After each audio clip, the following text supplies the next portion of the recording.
DMase, Vingan, and Donick, 1025. The Game, Willy Donick, Adam Vingan, Connor Newt here with you. Derek Mason will be here momentarily. We have major breaking Tennessee Titans news to kick off the show, courtesy of Adam Schefter of ESPN. Quote, the Tennessee Titans and Jeffrey Simmons have agreed to a 3-year, $35.3 million per year extension that includes $100 million guaranteed.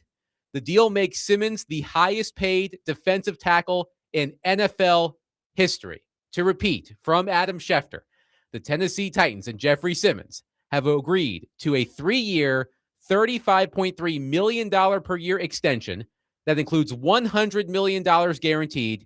It makes Simmons the highest paid defensive tackle in NFL history. Willy Donick, we spent a lot of time yesterday talking about Jeffrey Simmons and his contract. Your immediate reaction to this news? Well, first of all, Adam, thank you for telling me not to mute, so I didn't pull a Joe Rexroad. You're very welcome. For the second straight day. That would have been a serious. You might have had to rename it a Willy or a Donick instead of a Rexroad at that point. I kind of got Joe off the hook. But, Joe, you're still the champion in that. But, yeah, this is my first thought, Adam, is did Jeffrey Simmons know when he faced the media yesterday that this was imminent, that it was almost done? I get the feeling in retrospect that was probably the case, the way how confidently he spoke about all of that. Yeah, I would say that in hindsight, that seems accurate. So I think it's great. I don't know enough about the salary cap implications because we know that there's a lot of math you have to do to decipher the signing bonus, how much is guaranteed up front, how do you spread it out along the length of the contract, what factors the previous contract. But one of the things that we discussed yesterday was, does he leave the team enough room for future years if he wants to be a part of a winner, the flexibility cap-wise to be able to build a championship roster? And I feel like that probably happened here. I feel like both sides had to be pretty good with this for it to get done this quick. So I'm curious to see what some of the capologists and some of the other analysts think of how they structured this deal. Yes, we'll need people smarter than us to help us with that. 615-737-1025. Our phone and text lines are driven by WilsonCountyHyundai.com. The Tennessee Titans, by the way, have made this official as Derek Mason enters the room. A quote from Mike Borgonzi, quote, Jeffrey Simmons is a pillar of our franchise and embodies what it means to be a Titan. He's the premier defensive tackle in the National Football League, and you win with players like Jeffrey. Not only is his leadership on the field what we want our program to represent, but off the field, he sets the standard for our community. I'd like to thank Todd France and AJ Stevens with Athletes First for their communication and efforts to get this deal done. I'd also like to thank Vin Marino, Leland Taylor, and Dave Gardy for spearheading negotiations that resulted in a win for everyone.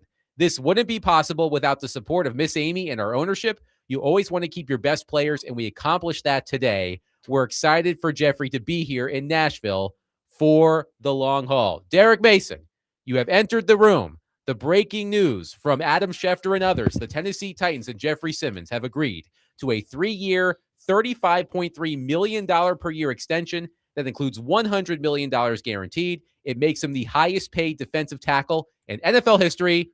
Your thoughts? I guess they were listening to us yesterday. We did spend a lot of time discussing this yesterday. They decided, hey, we might as well get this But done. Willy said before you walked in the room that in hindsight, perhaps the way Jeffrey Simmons talked about his contract the other day, maybe he knew this was nearing the end of the negotiation. And that's why I said he just gave him too much. I think it was just a cut and dry answer. Hey, listen, I'm concentrating on, which he did say, I'm concentrating on getting better and moving forward with this team, and the contract stuff will take care of itself. So he said as much, and they end up getting the contract done, which is good for him, which is good for the organization. And now that's one less contract that they have to worry about. Now, I'm pretty sure Peter Skoronski is a guy that they've earmarked, and possibly Cedric Gray as well, depending on how the season get going for the Titans. So I'm not surprised that a deal is done. What did they say the numbers were again? 3 years, $35.3 million per year. Okay. I mean, who are we talking? Or it may have been us that were talking or it was Mike. I think it was Mike. Mike Herndon? Yeah, Mike Herndon. And he said, paying Jeffrey $40 million, that's not where they're going to be. Somewhere around, Chris Jones or a little bit above Chris Jones. And look what happens. I think his contract surpasses Chris Jones. Chris Jones at the moment, at least according to Over the Cap, because it hasn't been updated with Jeffrey Simmons' new total. Chris Jones makes $31.75 million a year. Mike Herndon said something. He knew something. All right. We'll have to check with Mike. Yeah, I'll text him. The numbers he gave was like, well, if this guy gets this much, then Jeffrey will get, maybe $1 million or $2 million more. And it's right. Mike's a smart guy. He could have been exactly. onto something. But again, Chris Jones makes $31.75 million per year, which was the highest total for an interior defensive lineman. Here are some notes on Jeffrey Simmons during the 2025 season and his ranks among defensive tackles. 11 sacks, first. 60 pressures, first. 13.9 pressure rate, first. 18 pressures after double team, first. 5 turnovers caused by pressure, first. 7.5 sacks on third down, first. I'm sure what they did, and tell me if you agree with this, Willie, because he had one more year on his deal, and they just extended the deal. It wasn't a whole new deal. Do you think they took the monies that were owed this season, combined it into what they were going to pay for him, what they would have to pay potentially moving forward, and kind of got that all together? And that's how they came up with the 32 or 33? 35.3. 35, excuse me. I'm sorry, Jeff. I think it was probably strategic. And as we mentioned at the top, I am looking forward to seeing how the people that really know how to analyze the structure of a deal give the nuances of what this means in terms of how it sets them up for the coming years. And I think the story is this, and I already see it on our chat line on YouTube.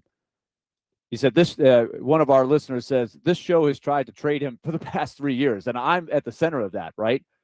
But as you're right, DMase, you're absolutely right. I've been on the trade Jeffrey Simmons trade Jeffrey Simmons train. Words are hard. Myself, Derek, you have been against it. Willie and I have been on that train. But go ahead, Will.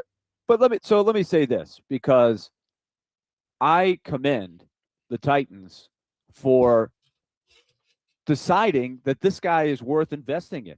Because one of the things that's also been a big storyline of Jeffrey Simmons' career, especially in the post-Derrick Henry, Ryan Tannehill, Kevin Byard leadership group. Once that window was closed and eventually Mike Vrabel was behind them, the team didn't have much of an identity. They looked at Jeffrey Simmons as leaders, and that leadership was kind of questioned by a lot of people. And he had a couple of goofy incidents, sometimes directly with the media, that had people really wondering, is this guy really the leader? But it says a lot about this contract and Jeffrey Simmons' character that Mike Borgonzi says, this is the guy we want to build around. There is something to be said about planting the flag around somebody you believe is not only a great player, but a guy that you want around, especially as he starts to age some, even though you could get big assets. I mean, they know him a heck of a lot better than I do. So I think of franchises that are kind of like that. You want to have a rudder in your ship, right? Look at some of the small market baseball teams come to mind for me, and because I follow baseball so much, where there's a lot of teams like the Rays, maybe the Guardians, the Pirates, but the Guardians, for example, they plant the flag around Jose Ramirez, right? They turn over a ton of their roster. They can't re-sign a lot of guys. And that's not the issue with the Titans. They're just not able to find a lot of guys to re-sign. So they want to plant the flag around Jeffrey Simmons and build around him. I think that says a lot for Jeffrey Simmons and the fact that he wants to be a part of it too. Here's a quote from Jeffrey Simmons from the Tennessee Titans. Quote, "Tennessee has become a second home for me. From day one, this organization believed in me, and I'm grateful for the opportunity to continue to pour into this franchise and community. I want to thank God, my family, my teammates, Miss Amy, and the entire Titans organization for believing in me. My job isn't finished. I believe in this locker room and the staff. and I'm focused on helping this team get back to competing for championships.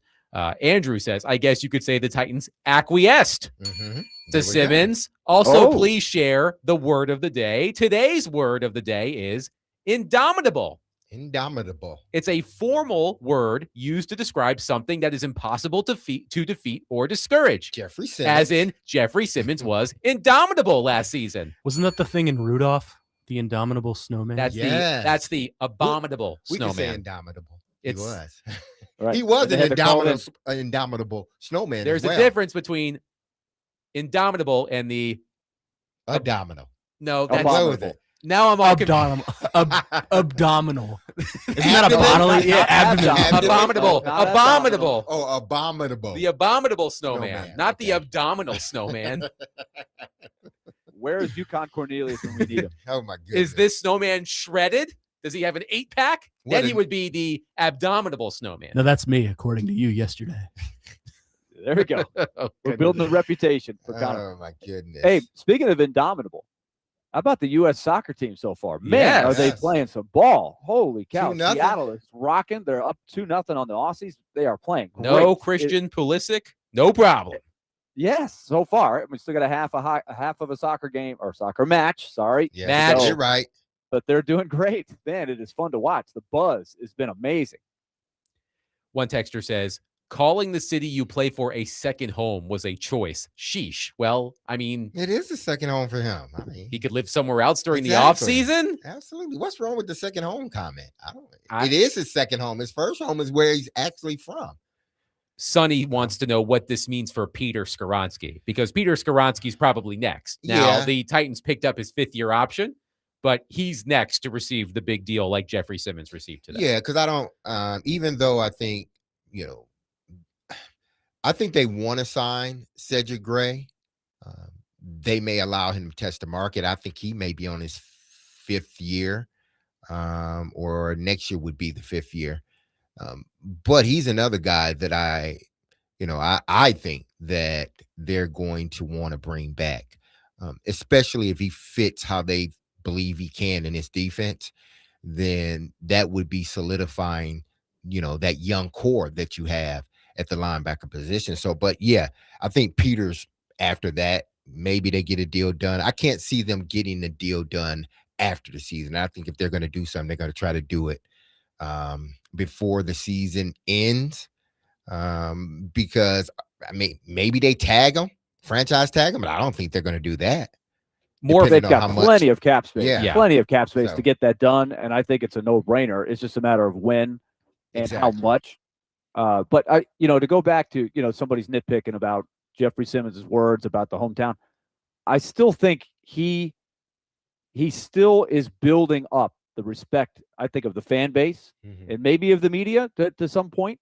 But I'm hoping that as he shows this commitment to his franchise, and in by the same token, the market, the city, that will endear him to the fans, because now, again, you root for him because he could have left. He could have said, I want out of here. I don't want to be a part of this team. We're not winning any games. But he wanted to recommit. So I think that does mean something. And, I hope he's learned as he's grown into the leadership role too, how to be better at it going forward. From Adam Schefter, turning 29 in July with 2 years left on his contract, Jeffrey Simmons now becomes the first defensive tackle to land $100 million guaranteed. Here are the highest paid defensive tackles in the NFL on a per year basis. Jeffrey Simmons now atop the list at $35.3 million. Chris Jones at $31.75, Dexter Lawrence at $28, Milton Williams at $26, and Jordan Davis at $26. Quickly, Loppy on our YouTube chat says, career year and the team still only won 3 games, LOL. Need more talent and a true quarterback. More draft capital would have actually helped this team. And that's where I was coming from a lot. In the thought process of, could you get a big haul to get the kind of draft picks that they said that they wanted? But look, I understand when you got a little bit of a rudderless ship that you've got to get behind somebody. And so that's what they chose to do. They really believe in him. 615-737-1025. We are taking your reaction. Breaking news right as we came on the air.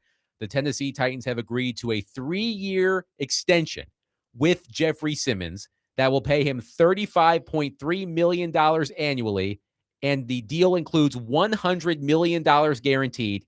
It makes him the highest paid defensive tackle in NFL history. 615-737-1025. Coming up next, Chad Withrow will join the program. We'll get his thoughts on Simmons' new deal and more coming up next. 615-737-1025. Today, the Nashville Sounds take on the Memphis Redbirds. First pitch is at 7:05 p.m. You can catch all of the action on 94.9 The Fan, presented by Twin Peaks, Family Leisure, Maple Street Biscuit Company, Mad Fireworks, and Social Cantina.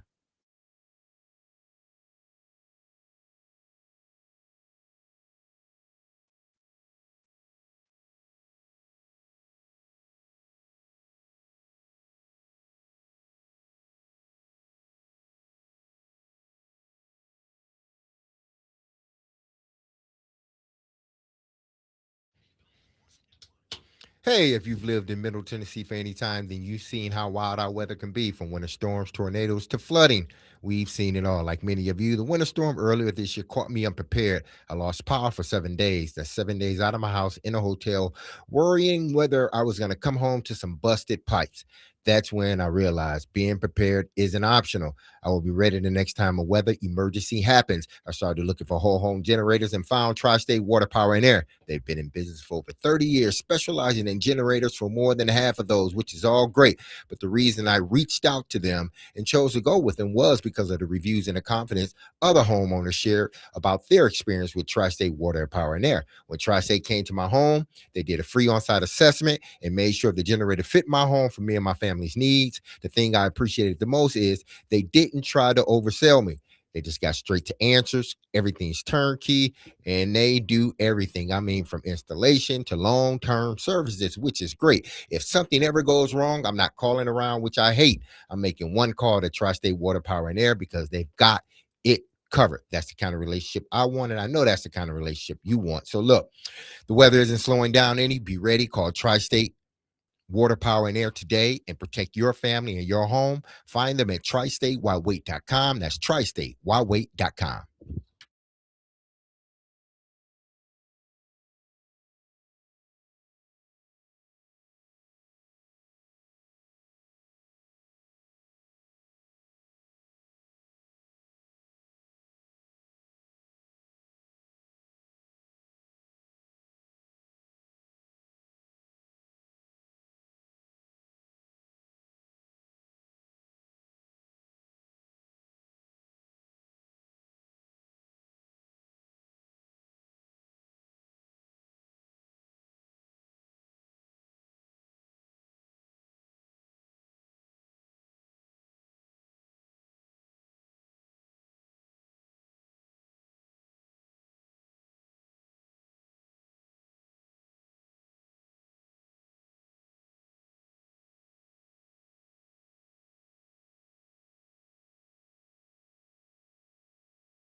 DMase, Vingan, and Donick, 1025 The Game. It is indeed Friday. Rebecca Black.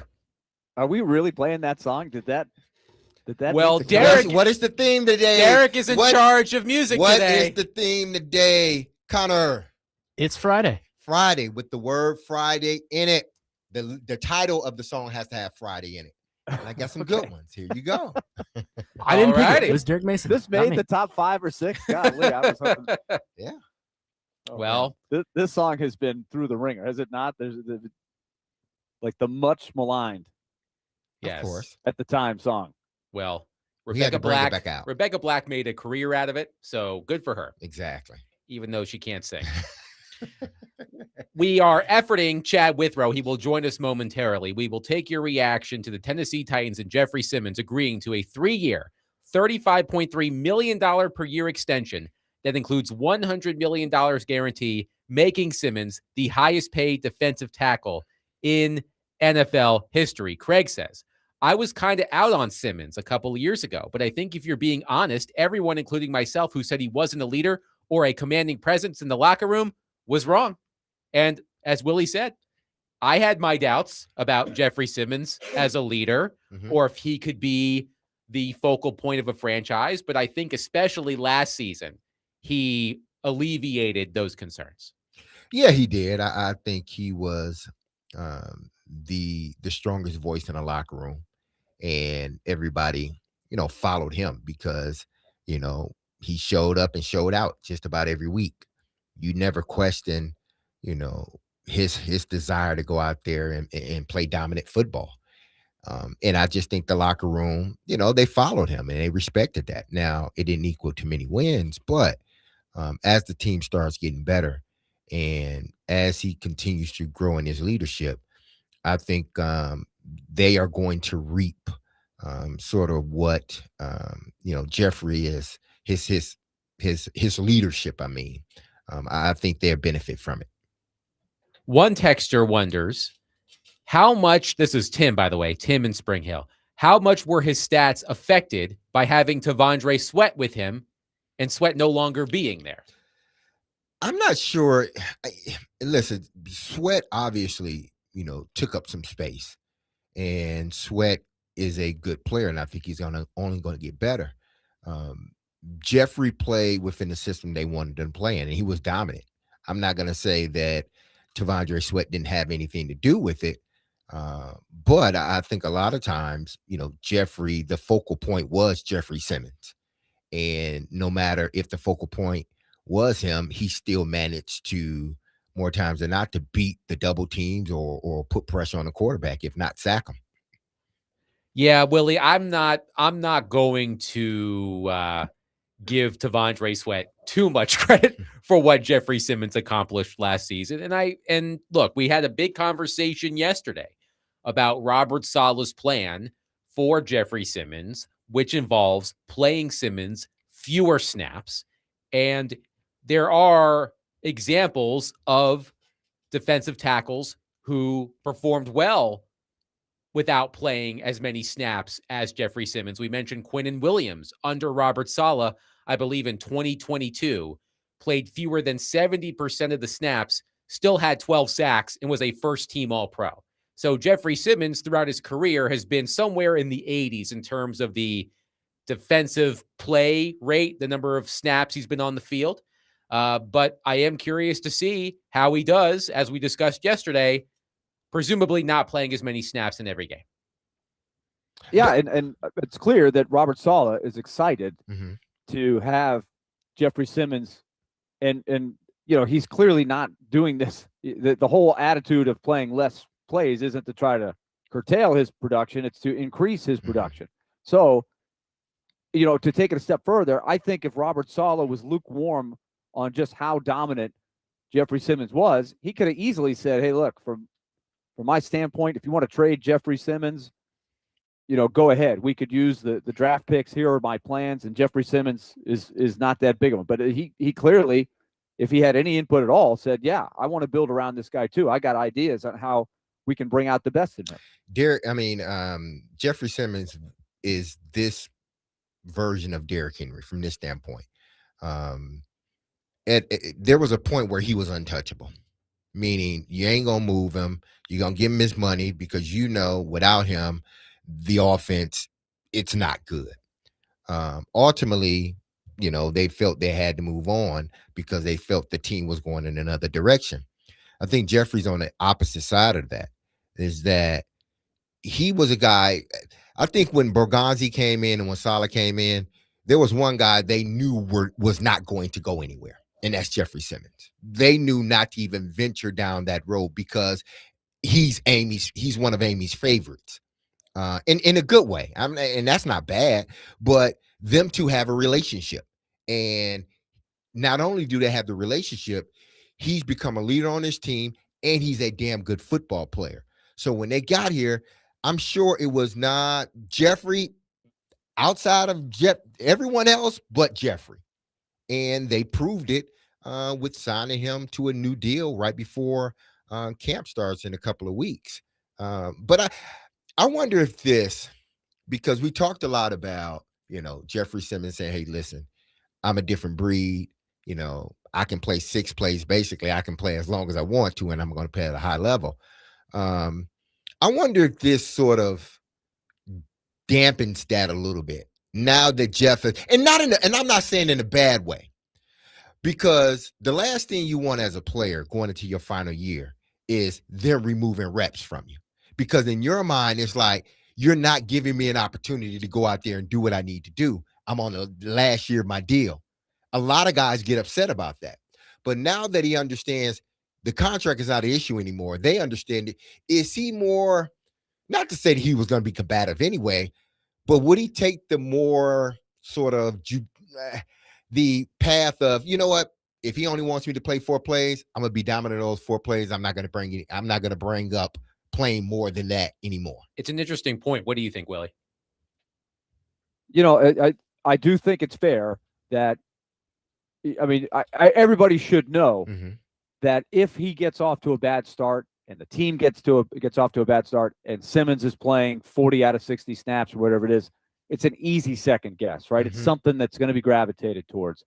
So on the front end, I think that's another on the side of why to get the deal done early, right? Because if there was a contract, if all of that was happening, the team struggles, new coaching staff, they aren't taken to the system yet, and Simmons is struggling, and there's a contract thing on top of that would only exacerbate the situation. How about that vocab? We like it. You hit it late, but you hit it. That's all that matters. Yeah, so Jeff is. I'm glad he got his deal done. I'm sure he is as well as the organization. Now their focus can, be solely on getting this team ready for the upcoming season, and like we talked about, potentially getting the deal done with Peter Skoronski. They have a lot of money under the cap, so why put off something that you can get done today, tomorrow, especially if Peter continues to play and develop the way he has. You rather sign a deal now than to wait to after the season after he's made an all-pro team and now the dollars goes up. And to be clear, Paul Kaharski reporting that Jeffrey Simmons' new deal is tacked on to what existed. And that's what I figured. Meaning he's under contract through 2030.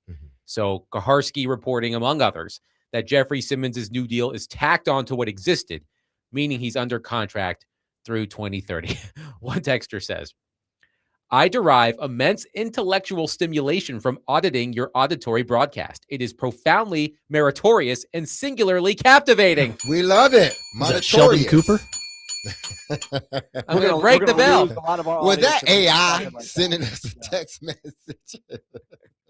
I don't know. We love it, people. Keep it coming. Wes in Hermitage says, I don't know about y'all or any other Tennessee Titans fans, but I'm definitely excited about the fact that I no longer have to worry about Jeffrey Simmons being in the dirty Ratbirds uniform or in a Patriots uniform. There are some open wounds about guys, going from the Titans to the Ravens. Well, of course. I'm sitting next to I'm sitting next to one over here. Yes, you can have 3 or 4 people go to Baltimore. Still stings a little bit. Which one do you think stung the most? Derek Mason, Derrick Henry, Steve McNair, who's the one I'm missing? Samari Rolle. Which one stung the most? It's a different breed. It's a different era of fans. I would tend to believe the Steve McNair one hurt most because of how it was done. But I'm sure losing Derrick Henry, that was the free agency. Not Eddie, but Steve was traded. So that's even more of a, seriously, you traded him? You didn't even let him finish it out? Right, and there was the whole thing with the money. Well, they traded him because they got backed into a corner. Exactly. He had that huge signing bonus. They didn't know what to do, and then they famously wouldn't allow him into the facility for the insurance purposes. Exactly. And they were between a rock and a hard place. So I do think, just if you can go back that far, knowing in the context at the time, that whole circus that was going on top of the fact that Derek and Samari were already on the Ravens. We had left the year before. It twisted the knife even more. So you had 3 guys to the arch rival going. I mean, that hurt. So I would put that at the top. Derrick Henry's was a little different, at least for me. If you'd have told me, hey, if you let him go, he's going to the Ravens, I would have said, ooh, maybe we need to rethink this. But at least from my standpoint, my thought was, he's had his time. I'm not sure he was thrilled at where the Titans were going at the time. And I'm not sure he really wanted to stay. Is that fair to say as I look back on it? Considering where this team kind of wanted to, but not really wanted to. Considering where this, and I don't blame him, man. You've been at an organization, he was here, 8-10 years, somewhere around there. And you gave all that you had, and you were definitely for 5-6 years the best player on the team. And you see that, listen, I only got so many carries left in me. You tend to want to gravitate toward going to a team that is ready to win now. And Baltimore has been in that space for the last 3-4 years. One texter says, sorry, DMase, but Steve McNair hurt the worst. Andrew says, Derrick Henry hurts the most because we got nothing for him. McNair hurts for a different reason. We treated him poorly. The Titans locked him out of the facility. I have no recollection of that. I was not living in Nashville at the time, but it sounds like it was an ordeal. Oh, yeah. I felt bad for Floyd Reese because he explained it. It's not like they woke up and said, you know what? We don't want Steve McNair around. It wasn't that. It's just that's how it appeared. And Floyd Reese took time and time again to explain all of the particulars of the contract and why they didn't want to risk him getting injured on the premises. I don't remember all of the details, but he explained it. And he knew that there was a no-win scenario with that. Like he could have said whatever, and it would not have flown. It was not going to fly. It wouldn't have, not at all. So, I mean, that I always look at the Steve because I was shocked and I wasn't here. So that took me off.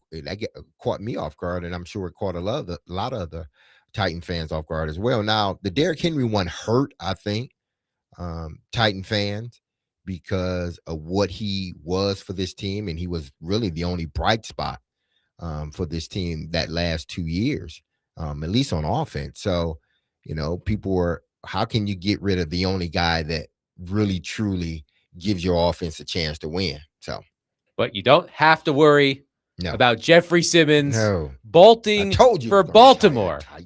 I wasn't alive for any of it other than Derrick Henry. So I hope you all 3 feel old. No, we don't feel old, Connor. We don't. We're not going to let you tell us that we feel old. Well, you know what, Connor? You're not a dad, but if you are a dad, we have a great giveaway for you during today's program. Every dad takes us on a journey, wink, wink, from little league games and fishing trips to life lessons and road trips. This Father's Day, ESPN 1025 The Game is hooking you up so you can take your old man on another journey to see Journey live. That's right. We've got tickets all day long for your chance to win tickets to see Journey, the Final Frontier Tour 2026, coming to Bridgestone Arena on October 21st. Sidebar. How many bands go on final tours multiple times? Is this really Journey's Final Frontier, or is this like the third Final Frontier? Nevertheless, you can listen throughout the day for your chance to score a pair of tickets and give Dad a Father's Day gift he'll never forget from ESPN 1025 The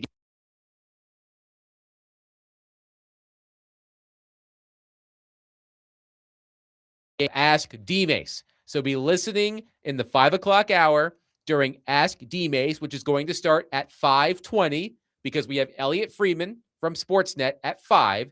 So at the end of the show, be listening for Ask DMase.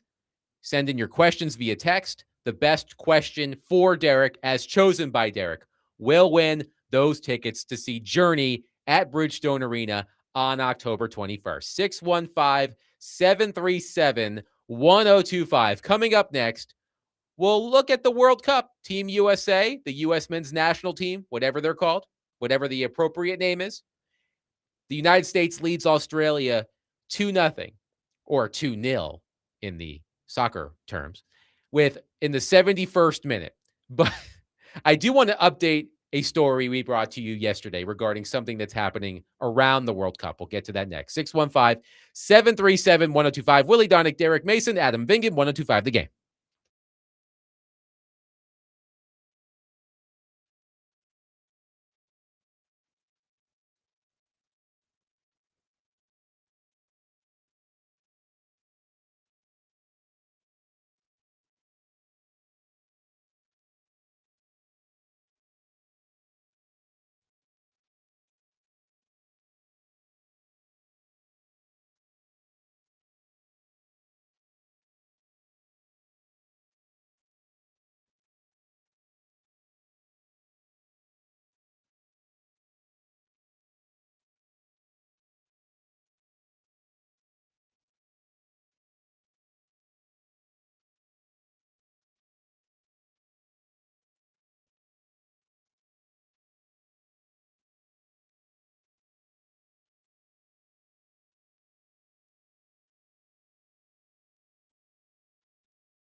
DMase, Vingen and Donick, 102.5. The Game. Friday is here. No doubt. May I brag for just a moment? Go ahead. I was going to mention this at the beginning of the show before we received the breaking news that Jeffrey Simmons signed a massive new contract, or a contract extension, I should say, with the Tennessee Titans. So traffic is just awful out there today. I mean, Yes, it Nashville is. traffic is awful in general, but it was even worse today. And I like to play a game from time to time. It's called, Can I Beat the Estimated Time of Arrival on My GPS? And when I pulled onto Briley Parkway Mhm. at around 2:30-ish, 2:35, it said I was going to arrive at the station at precisely 3 o'clock. Guess who showed up at 2:56? This guy. Well done. Good job. Don't ask me how I shaved 4 minutes off of my estimated arrival time. I can assume. One can assume. Don't ask. Just deft movement within the rules of the traffic. Just Yes. sharp little things. A series Mhm. of smart moves. Exactly. Yes. If you're not first, you are indeed last, as I once heard. By the way, one texter says, because we are giving away Journey tickets today as part of Ask DMase during the 5 o'clock hour, you can win tickets to see the Final Frontier Tour. And I said, how many Final Frontier tours is this for Journey? And one texter said, Elton John has been on his farewell tour for about a decade. Oh, I've worked wow. at least 3 different farewell tours that have come through Nashville over the last 10 years. I think the Rolling Stones, the Rolling Stones have done like 7 farewell tours. You can go down the list of the bands. I mean, there's so many. The Black Crowes come to mind. I mean, there's a lot of them. My in-laws are big Rolling Stones fans, and I swear they have multiple shirts. It's like the final tour, and I'm like, which one was actually the final tour? Was it this one? Really, this is was it. That this one? Is the one. I mean, Keith Richards and Mick Jagger are going to literally die on stage. That's how many farewell tours the Rolling Stones are going to do. But you can win Journey tickets during the 5 o'clock hour. At the top of the hour, Nick Baumgardner of The Athletic is going to join us. He wrote a really interesting film study on Cam Ward, and we will get his thoughts on that in roughly 15 minutes. World Cup action in Seattle. The U.S. is defeating Australia 2-0 in the 81st minute. The get-in price this morning was like $1,900 for this game. So if you spent that much money, you are getting your money's worth. But I do want to update quickly a story we were talking about yesterday. We have loved how much people from around the world have enjoyed the U.S. and our culture. And we discussed yesterday how the citizens of Europe are becoming ranch fiends, because I guess ranch does not exist in Europe and in other places. And even the TSA had to put out a post on social media yesterday warning European travelers to make sure that you put your bottles of ranch in your checked luggage. Listen to this, courtesy of Front Office Sports. Quote, TSA warned Europeans not to try to fly home from the World Cup with bottles of ranch dressing. Kraft is now releasing a pack of TSA-compliant ranch packets that add up to a full bottle. Wow. Well, I mean, that is genius marketing. Yes. Kraft. Good job. A pack of TSA-compliant ranch packets that add up to a full bottle. Well, that's better than bringing a bottle, they figured. Well, put them in your pocket. You can carry them on your person. Now, just imagine, because this has happened to all of us, I think, at some point. Some substance, whether it be ranch or something, you have it in there. But imagine, like, you have the packets in your bag. Somebody sits on it the wrong way, or somebody, and you got an explosion of ranch in your pocket, in the bag. Now, usually, an explosion of ranch sounds awesome, but not what in your mouth. Not in your bag. But not in your bag. But good for you, Kraft. Good job. Yes. That's thinking on your feet.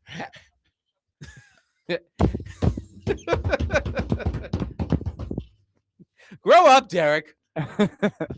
It's Friday, man. I know. Oh man. I know. By the way, Scotland kicks off against Morocco at 5 in Boston.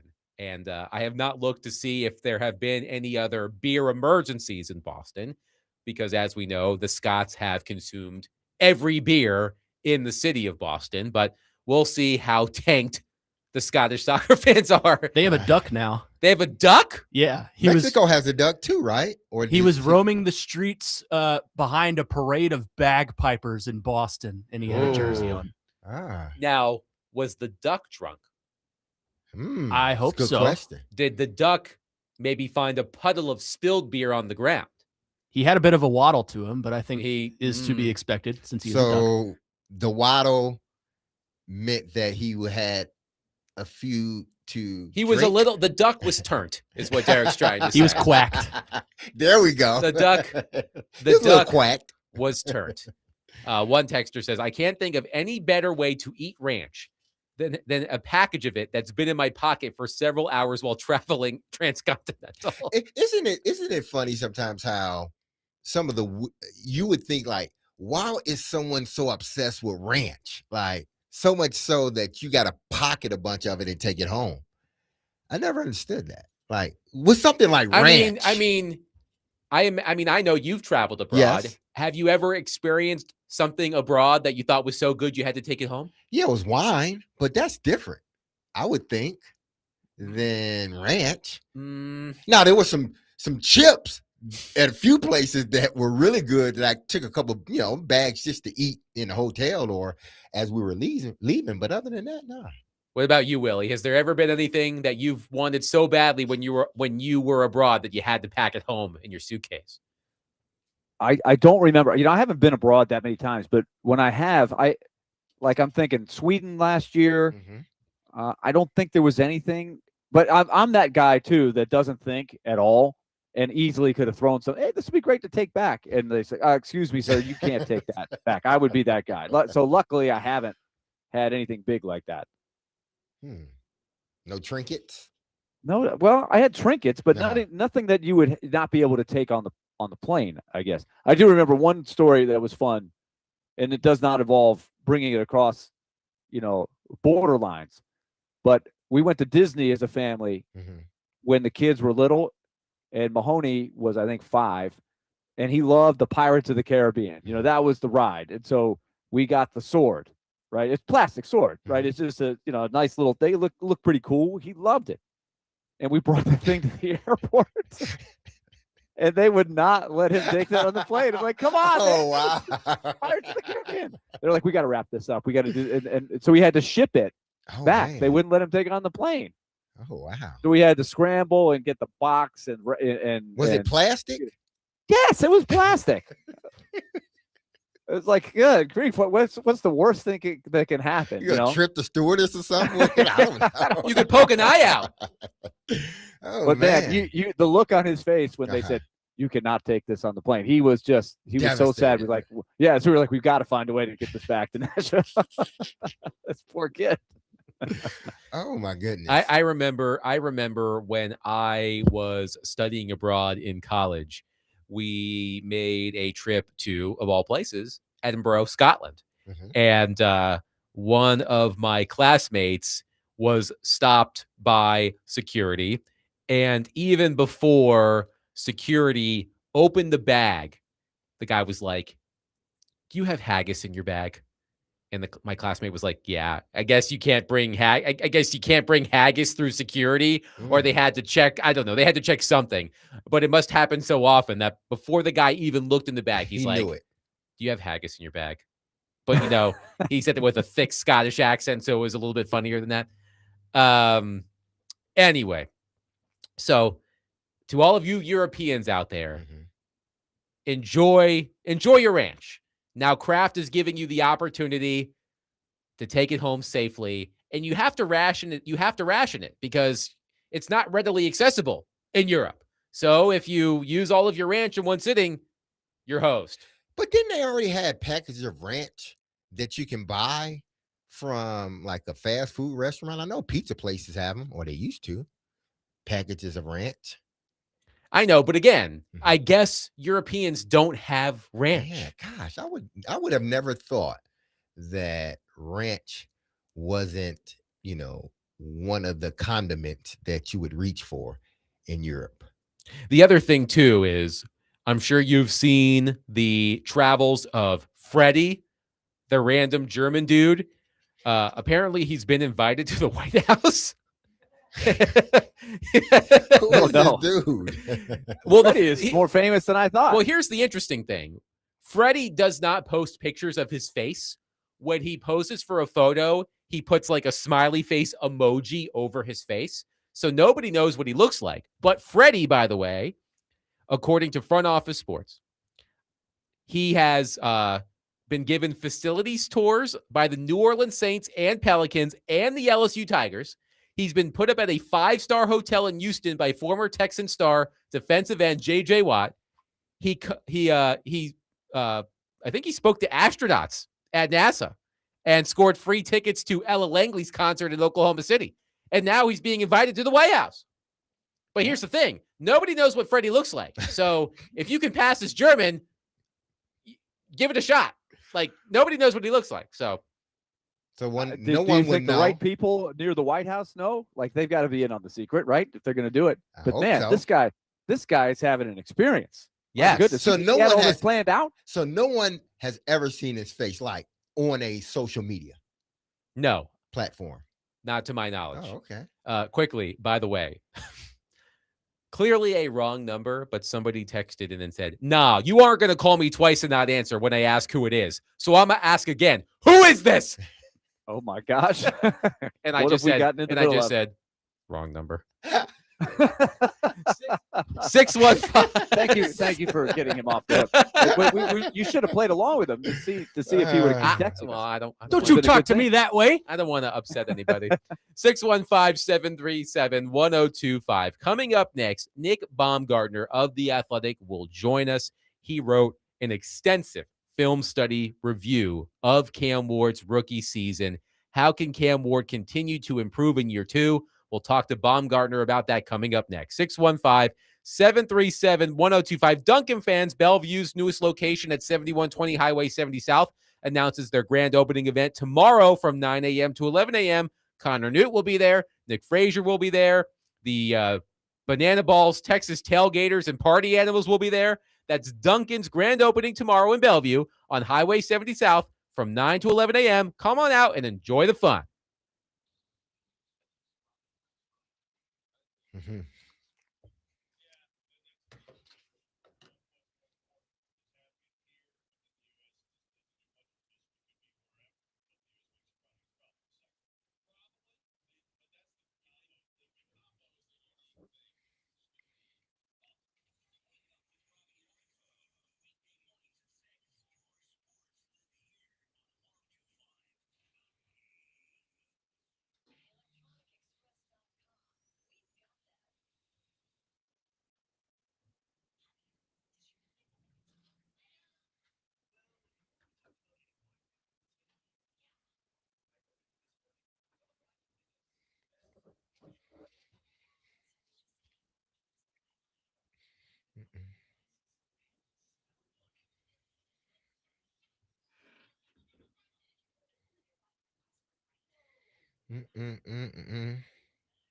Texture says, it's not like traveling abroad to get ranch, but as a person born and raised in the South, I would smuggle a gallon of sweet tea when heading up north so I had some tea.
DMase, Vingan, and Donick, 1025 The Game. Willy Donick, Derek Mason, Adam Vingan, and Connor Newt here with you. The U.S. closing in on a 2-0 win against Australia in World Cup action. We'll get back to that in just a little bit, but let's go to our phone line, driven by Wilson County Hyundai.com, and welcome in senior writer and NFL draft analyst for The Athletic, Nick Baumgardner. Hi, Nick. How are you? Look, guys, how are you? We are doing well. Thank you so much for joining us. So you recently posted a story on The Athletic. You are doing NFL draft quarterback film studies for the notable quarterbacks drafted in 2025. And you started with Cam Ward. So you grinded the tape. And after spending the time analyzing Ward's game film, what were your main findings about his rookie season and his potential moving forward? Yeah, I think the number one thing with Cam is that, and it's always this way with every prospect, but with him more than anybody, is the context that you have to remember of where he came from, what his starting point was at, how much he's really been taught the game at a high level. And compared to other quarterbacks, it's just not that much. He didn't do this in high school. He was a small school quarterback. It took him, some time. But the thing to remember also on top of that made him as special as he is he got better every year, every game across the board, all the way through college. And the bet was that was absolutely going to continue, when he got into the NFL. And it did. It's hard to see it because the team was so bad. But the fact that he played every snap, he was better at the end of the year than he was at the beginning. He was playing his best football when the year wrapped up. And he improved upon some of the things that you were looking at in terms of, how quick is he with his processing? How much more consistent are his feet? Not perfect, but by the end of the year, you'd seen, significant growth, enough that I think if they continue to surround him with talent, they're going to have a real player on their hands. But, this is a process because Tennessee was bad, offensively. That's why the numbers, if you really dig into them, don't sparkle for Cam. And I think a lot of people might overlook him right now, but he's a talent, and I don't think that people should overlook him at all. Nick, we have spent a lot of time lately discussing Cam Ward's accuracy issues. And as I know, completion rate does not completely assess a quarterback's precision.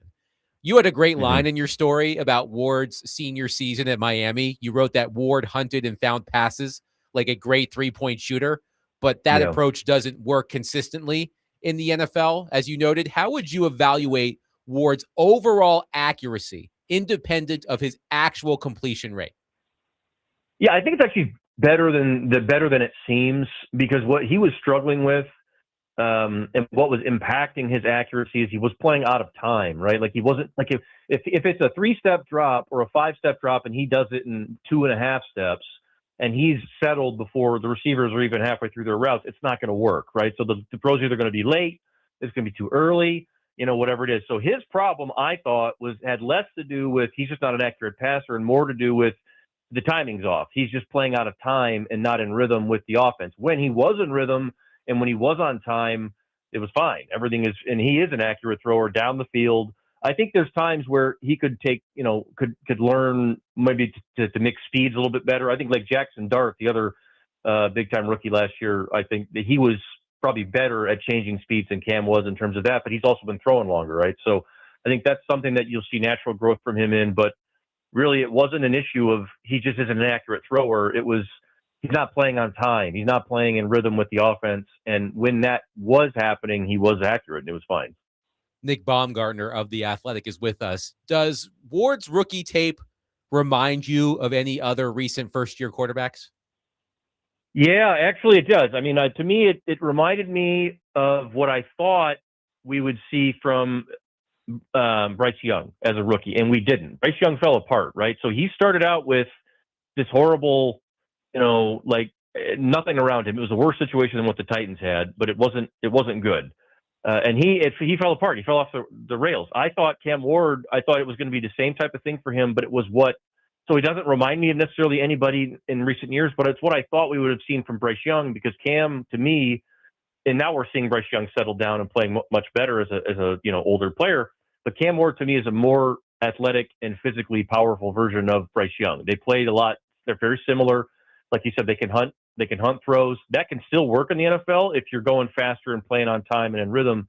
And so he reminds me of Bryce Young, and I think that the track is going to be You can't get down if it's not looking perfect at the beginning. You just got to let them work through it and let them keep going. And over time, I think it's gonna even itself out. So I think those two guys are a little similar in my book. We'll talk with Nick Baumgardner of The Athletic. Now, Nick, a lot of times when we're talking about quarterbacks, we're in the age of, the quarterback has to be that guy in year one, especially if he's drafted first overall. Are we getting further and further away from actually allowing quarterbacks to develop? Because as you wrote in your story, Cam has been developing all the way up from, the Incarnate Word to Washington State to Miami and now here. And if you look at his first half of his season compared to his second half, you can see the development. But I think so many people are looking for this to be a microwave type of thing with the quarterback that they're losing sight of everything. Absolutely. That's 1,000% true. And it's such a great point because it doesn't have to be. Now, is it better if a guy comes in and just lights the world on fire? Yeah. Like, would that be better? Would that be better? Yes, it would. It would help that's ideal. But that doesn't happen every time. And that doesn't mean that when a guy comes in and doesn't light it on fire right away, we throw the towel at. Matthew Stafford was terrible for the first 3 years of his career. 3 years he was bad. And now I saw some of these NFL 100 lists. He's in the top 2 or 3 on all of them. So, I mean, it takes quarterbacks. I had Jim Harbaugh tell me this one time, 27, 28 years old. That's when a quarterback really starts to become a mature at his peak, when he really knows the game and he really understands what's going on. And oftentimes the NFL has quit on that player twice before he turns 28. So it's such a tough line that you have to walk. But for me, it's what I want to see out of rookies when I evaluate is what we saw from a guy like Cam Ward is was he available? Did he make it through the whole season? Was he the guy all the way? Did they just ride with him and let him work it out?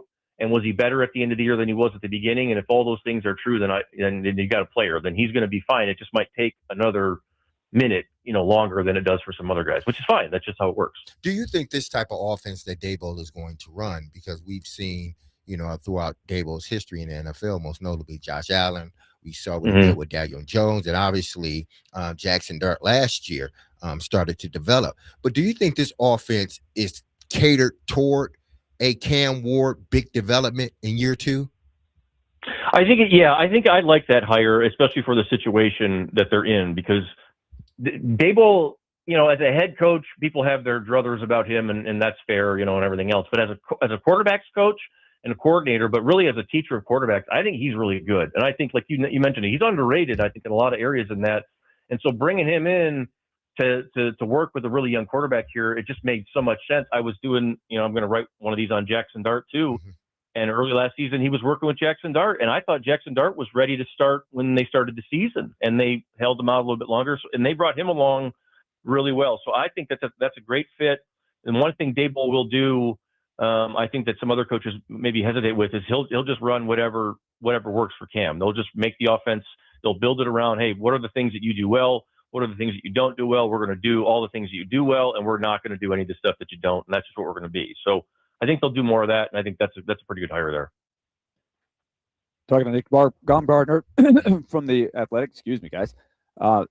Nick, one of the things that you mentioned that I thought was appropriate, and we had this discussion at the time, backwards and forwards, that the way the roster was it a stretch to take Cam Ward with the first pick?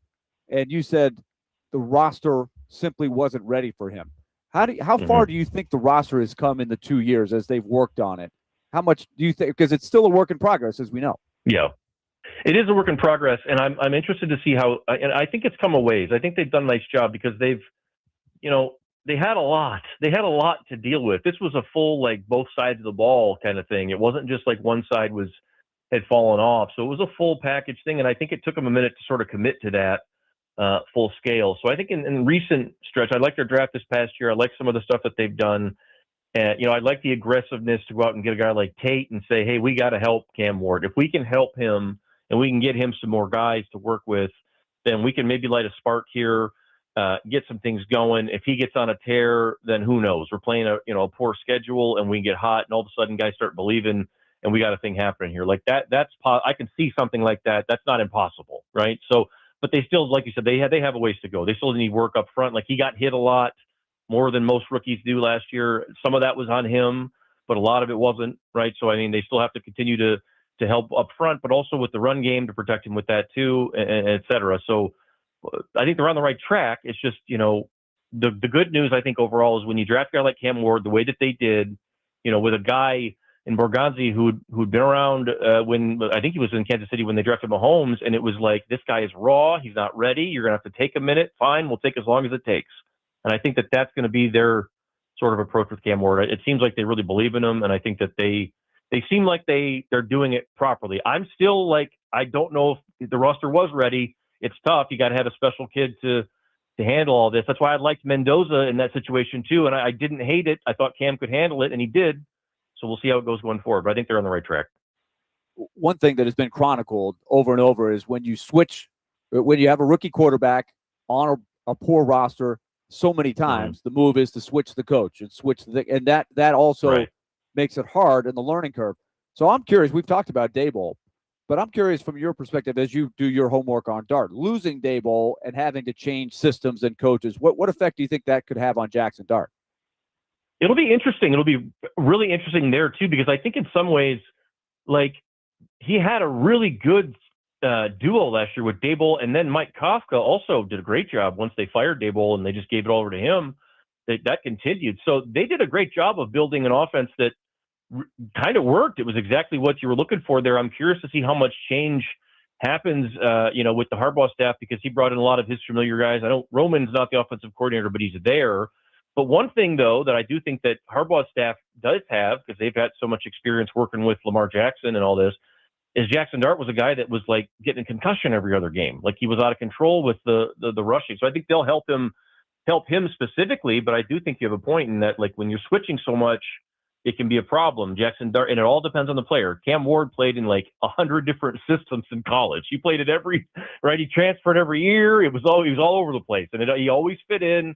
And it always worked. Jackson Dart was kind of only in one. So, that's also why Cam was number one pick, because I think that you take him and you put him into anything and it's going to work. And he's the type of guy that makes it work.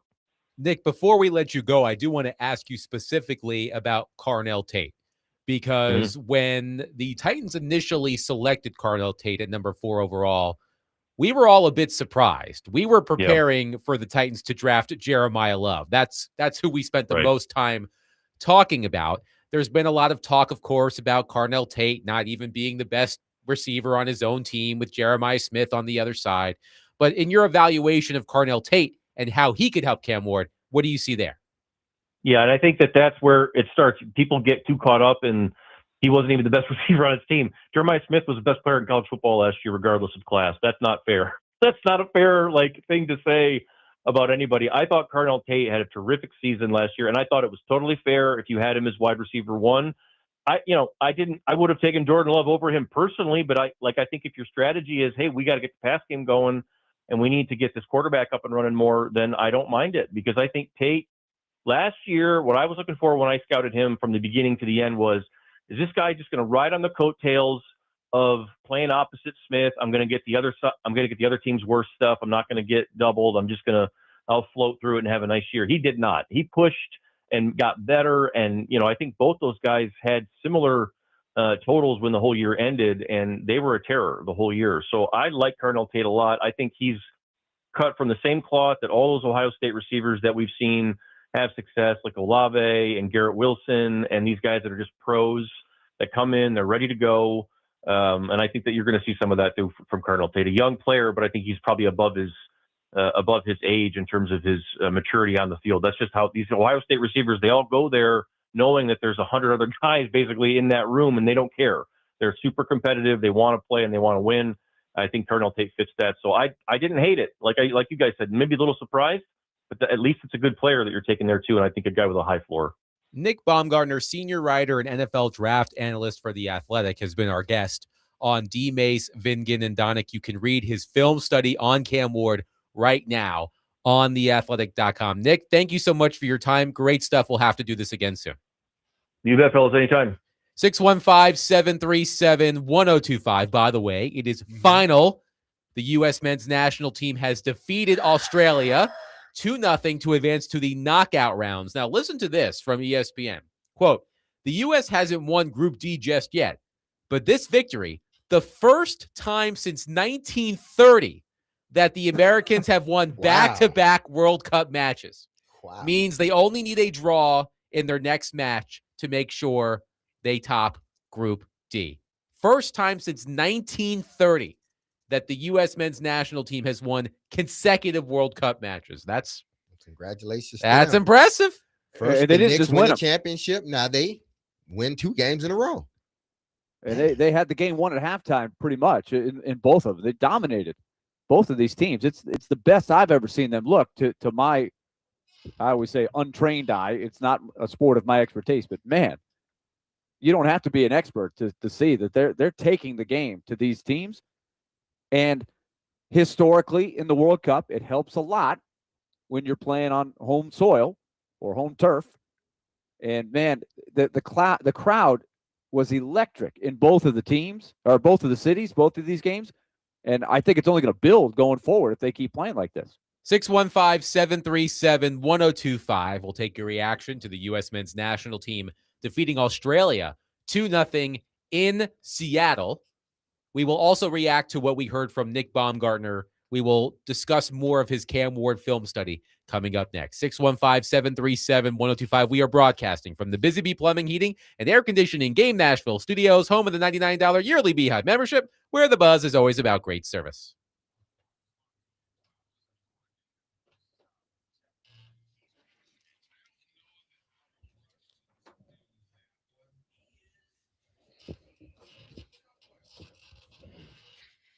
They got to get the ball out of his hands quickly.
DMase, Vingan, and Donick, 1025. The Game. Willy Donick, Derek Mason, Adam Vingan here with you. As we mentioned right before the break, the U.S. defeats Australia 2-0 in group play in Seattle.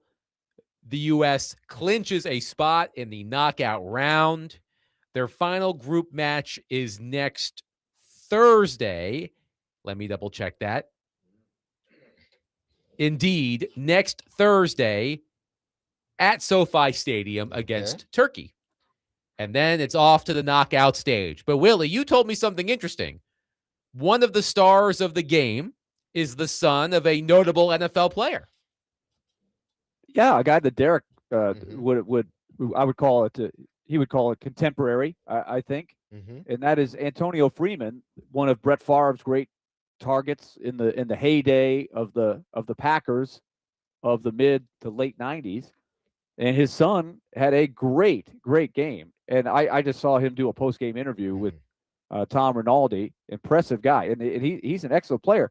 And he was at the forefront today. And we didn't mention this before, but I know a lot of people that follow this know this. One of the best players on Team USA, or the U.S. team, did not play today. Christian Pulisic, who had a great World Cup 4 years ago, kind of burst on the scene and had to leave the game at halftime. So he's only played half of the two games, maybe their most decorated player coming into the tournament, and they've still won 4-1 and 2-0. And I do wonder, like we talked about this last week before the tournament started, about the World Cup being in North America and whether a prolific run from the U.S. men's national team would generate more excitement about the game of soccer in our country. I mean, nearly 16 million people watched the first game of the U.S. men's national team's run through the World Cup. So I'm curious to see what these ratings are. It did happen, the game kicked off in the mid-afternoon, so you might see a bit of a drop, but I can only imagine the ratings are going to be great. The games have been exciting. I believe they've outscored their opponents 6-1 through two matches, if my math is right. So I do wonder, are people interested in this now? The U.S. has 2 games under its belt, 2 wins. As I mentioned before the break, the first time since 1930 that the United States has won back-to-back World Cup matches. I'm wondering, are people now getting a little bit more interested in this? Well, I think after the first game, wasn't it like 15 million viewers? Nearly 16 million English viewers. Exactly. So, and we talked about it. How intrigued, or how will people participate in watching the game, or will they participate in watching the game? And I think the more they win, the more people will continue to watch them, and more people will watch them, especially if they continue to play the way they have been. They've been dominating the last 2 games. Now, the competition is going to get stiffer, a lot stiffer, but if they continue to play the way they have been playing, this could end up being sort of like the women's soccer run, how big it was. I think it'll get like that. One texter, by the way, says, you're not supposed to say 2-0 in soccer. Didn't Nick Frazier teach y'all? LOL, it's 2-0. 2-0. My sincerest apologies to Nick Frazier and all of the soccer fans out there. Look, I'm new to this too, okay? I am not the biggest soccer supporter, but I'm interested in what I'm watching. So if you are too, 615-737-1025. Thanks to Nick Baumgardner of The Athletic for joining us. In case you missed it, he wrote a film study of Cam Ward on theathletic.com, and he broke down a lot of what he wrote. Here was his summary at the end of his story. He touched on it a little bit with us, but I will read his summary. Quote, I was firmly against Tennessee taking Ward at number 1 overall in 2025, not because I thought another quarterback was better, but because the Titans roster simply wasn't ready for him. My concern was that Ward would be overwhelmed by the lack of talent around him before rattling off the tracks, not unlike what we saw from Bryce Young during his rookie season with the Carolina Panthers. What I underestimated, though, was Ward's mental toughness. I knew he had talent and a natural feel for the position few share, but I thought the same about Young when he left Alabama and he collapsed, mostly due to poor coaching and a weak supporting cast. Baumgardner continues. The Titans still have a lot of work to do. If you watched Ward's full season last year, though, you'd understand why Tennessee wanted wide receiver Cardinal Tate in the top 5. If Tennessee can surround Ward with weapons, he's going to make everyone, except me, thanks to that 2025 pre-draft take, look really good. Willie, what stood out to you about our conversation with Baumgardner as well as his film study on Cam Ward? Well, I thought one of the themes that he hit on that matched up with, I think, our consensus observations watching him week in and week out was that he fought through a ton of adversity and he improved, even though it never was spectacular, right? Rarely, you didn't usually look at the stats and say, boy, I wish he was my fantasy quarterback this week. I would have won my game. He didn't have too many games like that, but you could see that despite all of the chaos around him, the coaching change, the lack of personnel around him, the injuries, he hung in there. And I thought that was something that Nick did bring out and chronicle. And I think that is a really, really big thing that gives you, and I've said this a lot, the most hope that you can have. He survived the first year where everything was made about as difficult as it possibly could be, right down to the level of defenses he was playing every week. And he's going to put the work in to continue to work on what didn't go well. So I think that's probably the brightest thing that you can say about him. Here's something that Baumgardner wrote in his story that I found very interesting, Derek. And what I like about this film study is Baumgardner marries actually watching the tape with the statistical analysis. And here's something he wrote that I found interesting. Quote, Ward finished his rookie season with a time to throw measurement of 2.92 seconds. That's too high, even for a capable scrambler. When Ward averaged more than 2.82 seconds to throw in a game last year, the Titans were 0-10. When he got rid of the ball in less than 2.82 seconds, the Titans were 3-4, and 5 of his 7 performances in the latter category came during the second half of the season. I thought that was interesting, breaking it down by how long Cam Ward holds the ball. Clearly, the faster he gets the ball out of his hands, the better the Titans were last season. Yeah, he's every quarterback. If you just go back and study recent history, I'm saying within the last 10 years, those that tend to get the ball, those that tend to release the ball quicker tend to have better results because you're in rhythm, you're getting the ball out of your hands, you're seeing the defense the way it's supposed to be seen, and the receiver's running a route he's supposed to. Now, listen, every one of them isn't going to be completed, but the notion is, hey, listen, they got elite pass rushers on the other side of the line of scrimmage. We got some good blockers, but I can't expect those guys to hold up more than 2 point whatever seconds. If you're talking going into the threes, I can't expect that. Now we're entering into scramble mode. And that's what Cam was doing a lot when he would hold on to the ball. And some of it was because of his doing, but a lot like Nick said, was because of the offensive line. And, they had troubles up front. So when you can get a quarterback in rhythm, you can look back to Tom Brady's, the Peyton Manning's, the Drew Brees, especially Drew Brees. Watch Purdy. When he's delivering the ball, it's unstoppable. Matthew Stafford's the same way. Everything is you watch Matthew Stafford and watch how quick his head moves. He knows that boom, boom, boom, boom. I got to go through 3 or 4 guys in a matter of a second and a half. Because after that, it's on me now. The offensive line giving me they're protecting me.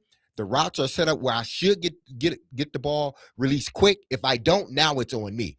Cam thrives in that. When he's in rhythm, when he's getting the ball released a lot quicker, he tends to believe what he sees and he throws it. I mentioned this, Willie, to Nick. He had a great line in this film study on The Athletic talking about Ward in his senior season, like a 3-point shooter on a heat check in a basketball game. Like he would try to dial up shots as far as he could, given any opportunity to do so. And clearly, it doesn't have the same effect, the same success rate, I should say, in the NFL. Baumgardner writes, quote, far too often the Titans found themselves in 3rd and long after Ward passed up easy 5 to 7 yard completions on first or second down while holding out hope for late opening deep shots. Instead of getting his offense into third and manageable situations, Ward's decision-making stalled out drives. It's hard to say that he fixed the issue over the course of last season, but he did improve.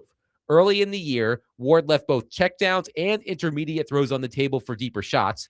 By midseason, he was much better at getting his eyes off the vertical throw the second he saw the defense take it away. When that happened, he was much more apt to get the ball out quickly. I love when somebody does a deep dive like this and it matches up with, I can think back to us discussing all of these things, even at training camp last year. And we were asking the question, would you rather have a guy in the training camp start by taking the short stuff and work your way out down the field, or start by seeing what you can get away with or not get away with, and then working your way back to the shorter stuff? It was a great conversation. And you heard Brian Callahan before he, lost his job. He said we want to see Cam get better at the boring stuff. And I don't know if everybody understood that, but that's what he meant, right? By those things. Take what the defense is giving you. Take those quick ones. That's going to improve the overall numbers and the efficiency. But that comes with him better reading defenses. I'm sure he had trouble, just like every rookie. At the beginning of the season, he started to learn a little more. Then the offense changes as well. They're getting the ball released and out of his hands as quickly as possible. I just thought the first half of the season, they were working top to bottom. They encouraged him, it seemed like, to go for the long ball instead of taking what the defense gives you. I think that Dabo is sort of going the opposite way of that. We're going to try to get the ball out of our hands, because if we get it out of our hands quickly, we allow our playmakers to then take over. You can't sit there and behind the line of scrimmage, that offensive line that hasn't proven that they can hold up each and every play. You can't sit behind them for 2-3 seconds and expect to complete passes down the field. 615-737-1025. We'll take your thoughts on Cam Ward. Again, you can read Nick Baumgardner's film study at theathletic.com. If you missed our conversation with Baumgardner, we will post it post haste. 615-737-1025. Elliotte Friedman will join us at the top of the hour. Become first time, but you're also massive college football fans. I think we've got something for you, and we'll get to that next. 615-737-1025. We are proud to support Juneteenth, which is today, of course. Juneteenth, 615, the Freedom Exposition, Nashville's citywide celebration of Black freedom, culture, creativity, and community. Tonight, this year's celebration takes place from 5 to 9:30 p.m. at Centennial Park, transforming the park into a living cultural experience filled with music, food, family, entrepreneurship, history, and joy. Join in as Nashville gathers to honor the past, celebrate the present, and imagine what freedom can continue to become. You can also learn more at Juneteenth615.com.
DMase, Vingan, and Donick, 1025 The Game. Willy Donick, Derek Mason, Adam Vingan here with you.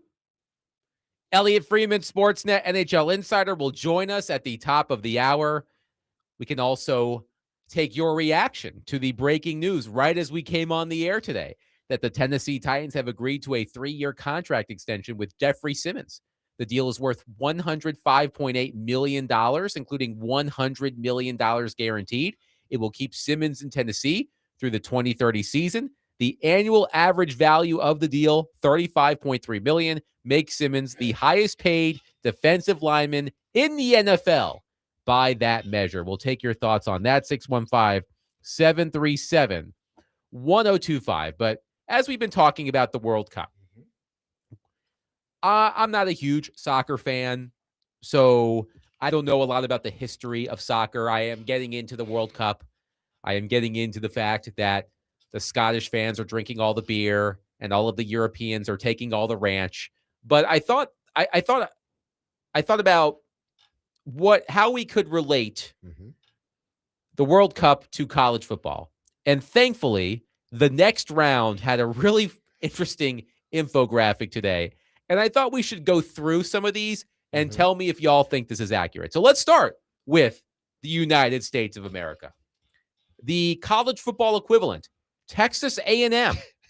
The description, peak historic success dates back to the 1930s, possesses unlimited money, talent, and resources, yet struggles to put it all together. That sounds about right. Willie, that sounds about right. They had their heydays with Johnny Manziel, and, you know, they have all the money in the world, it seems, but can't consistently put things together in order to win a championship. Boy, that's a really interesting.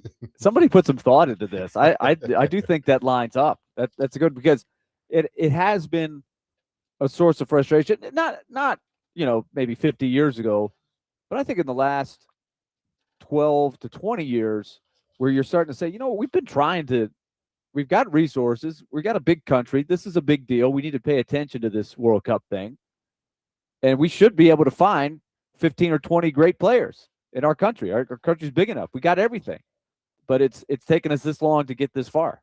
All right, you guys tell me if you think this is accurate as well. Tennessee fans, I know you're out there.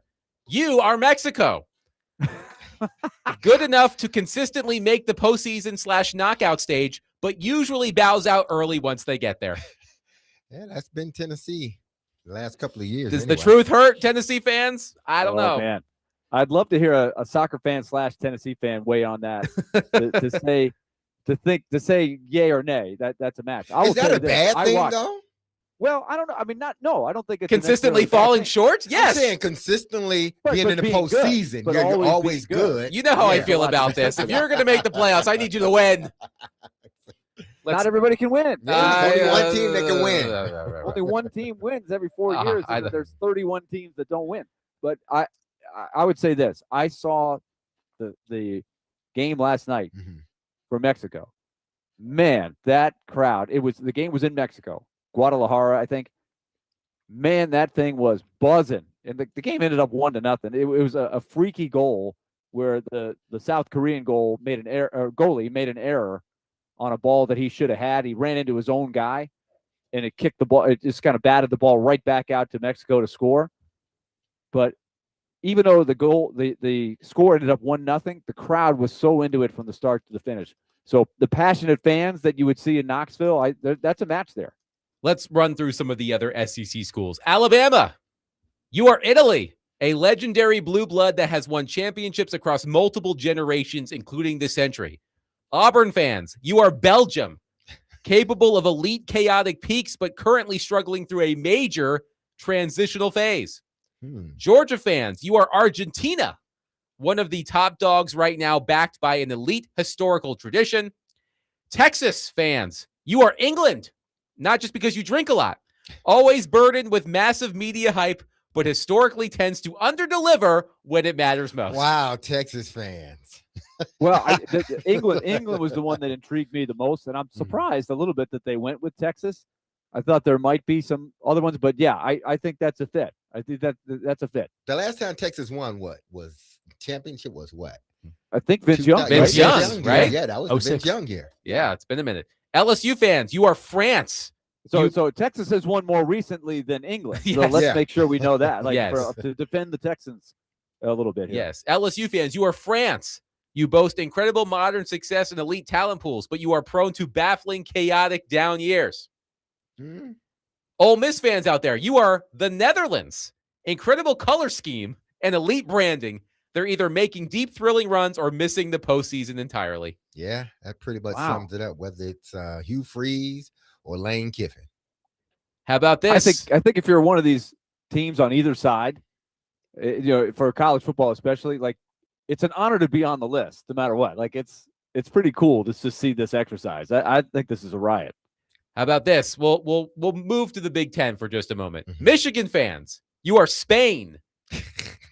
A historic powerhouse with a highly distinct identity. After enduring a long championship dry spell, they finally broke through to climb back to the absolute mountaintop. Yeah. I think that's how you describe Michigan. Yeah. Well, I would say you want to be Spain, right? Spain's won a lot. Yeah. France has won a lot. That's kind of where you want to be on the list, I think, for one reason or another. How about Clemson? You are Chile. Had a spectacular golden generation that dominated an entire decade, winning multiple major trophies and going toe-to-toe with the absolute giants, but has faced a transitional challenge trying to sustain that peak. Yeah, they had that thing going, boy, did they? And then all of a sudden, they fell off the cliff. Okay, And here's Dabo one you was got to gone. read. Here's one you got to read, Adam. Saudi Arabia. Read that one. That could be the best. Saudi Arabia, you are Texas Tech. Fueled by an immense amount of oil/NIL money and rapidly buying their way into the national spotlight, a flashy program fully capable of pulling off a massive, Oh. shocking upset. Nothing about gambling, though. No. But that is a good one. How about this That is one? good. How about let's picture, what's the guy's name? Is it Cody Campbell? Yes, the guy the that booster. puts all the bills. Can you imagine Cody Campbell dressed as a cross between a Texas oil man and a Saudi Arabian sheik, with all these money in his hands buying the players like that? I wonder who the equivalent on the Saudi Arabia football team is. When who's their big money guy? Which oil guy over there is providing all the funds? Here are a couple of other funny ones. Florida fans, you are Nigeria. Famous for immense natural talent pools, blazing speed, and an unmatched level of confident swagger when they are rolling. Most of their success came between the 1990s and the 2000s. Pretty much so. If the shoe fits. Yeah, wear it proudly. Let's do a couple more. Penn State fans out there, you are Switzerland. The definition of consistency, you can practically guarantee they will look sharp and win their early matchups, but they reliably hit a hard ceiling against tier 1 opponents. Yeah. Oh boy. Wow. Yeah, that's That's pretty much a little on the nose, I think. Definitely it's Penn State. Yes. Wasn't that the Penn big State. knock that they couldn't beat top 5 teams? James Franklin could never win a top 5 game. Yeah, he couldn't win That top poor 5 guy game. had to hear that stat so many times. Yes. It just Mhm. traveled with him. Yes, James Franklin could not win a meaningful game to save his life. How about this? Indiana fans, you are Morocco. The ultimate modern Cinderella story captured the hearts of fans everywhere with an unexpected and crazy run. So there are some good ones in here. For example, Ohio State is Germany. USC is Brazil. Oregon is Portugal. Iowa is Japan. Hold on. Read the Iowa? description on Brazil. Yeah. and USC. Have those words yes. ever been used in the same sentence? Iowa is Japan. I don't think that's ever been said. USC, you are Brazil. Iconic history, elite uniforms, and unmatched swagger, but hasn't won the big one in over 20 years. Oh man. So none of the 4 of us quite made the list, did we? No. Nah, we didn't. Is that a No. good thing or a bad thing? Well, I was hoping Michigan State would be on this list. Ah man. 3 of the 4 of us would be in the basketball version. Yes. Yes. Let's see. Perhaps. Iowa, you are Japan. Disciplined, stingy, and incredibly difficult to beat. A nightmare matchup for anyone, even if they aren't a true threat to win it all. Let's see. Let's pick one more. Notre Vanderbilt Dame found that out in football, didn't they? In the bowl game. Notre Dame, you are Uruguay, a deeply respected historic giant with multiple championship stars on their chest from a bygone era. They command massive global respect, but are still chasing modern playoff glory. Yeah. I think those are all on the So, Adam, nose. does that Yeah, help? they are. Does that help the casual? That I feel like that could help Yes. the local college football fan in Nashville, in our listening area, Mhm. relate to, when you're watching these games. It could connect you a little bit, especially if the USA's in it. You're kind of like, who are we playing? Are they any good? What's the history? Just look at this chart. You got it. Yes. Thank you You to can relate. You don't want to play Italy. That's all. Yeah. You just don't want to play Yeah. Italy. Thank you to the next round for providing that. Again, if you missed it, Tennessee fans, you are Mexico, good enough to consistently make the postseason / knockout stage, but usually bows out early once they get there. So can you translate that to Spanish? So we received word during this discussion that Elliotte Friedman, who could not join us yesterday because he's lost his voice, cannot join us today because he is still recovering from his lost voice. So we will. I'll be honest. I was concerned. I Yeah, thought me too. we might have been a little overly optimistic Yes. that he would be able to bounce back so Yes, quickly. but we will catch up with Elliotte next week. The NHL draft, by the way, is next week. First round, I believe, is 1 week from today.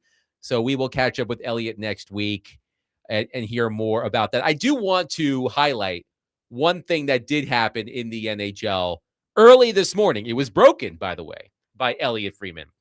The Toronto Maple Leafs executed a sign and trade with the Tampa Bay Lightning for 30-year-old defenseman Darren Radish. Now, Darren Radish had an outstanding season in a contract year, 22 goals, 70 points. So the Maple Leafs traded, I think it was, Willy, a 5th-round pick to Tampa. And then they signed, or the Tampa signed Radish to a deal and sent him to Toronto. That deal, 8 years with an $8.5 million cap hit. But here's the crazy part. Darren Radish's cap hit this season, the one that just ended, he's making $8.5 million starting next season. His cap hit this past season, $975,000. He just received an annual raise of nearly 800%. 800%. He must be damn good. I mean, I kept looking. I was like, what am I missing? Is there more to this? And Radish was no question a revelation for Tampa, and they have found some guys like that. We just talked to one of them yesterday in Ross Colton.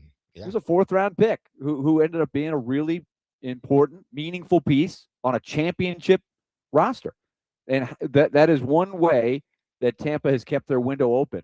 Is just when you're thinking, well, they've had to lose this guy and this guy and this guy. They've got nobody to replace him. Here comes a guy like Radish to do what he did last year. Radish was running the power play by the end of the year. He had over 20 goals as a defenseman, right?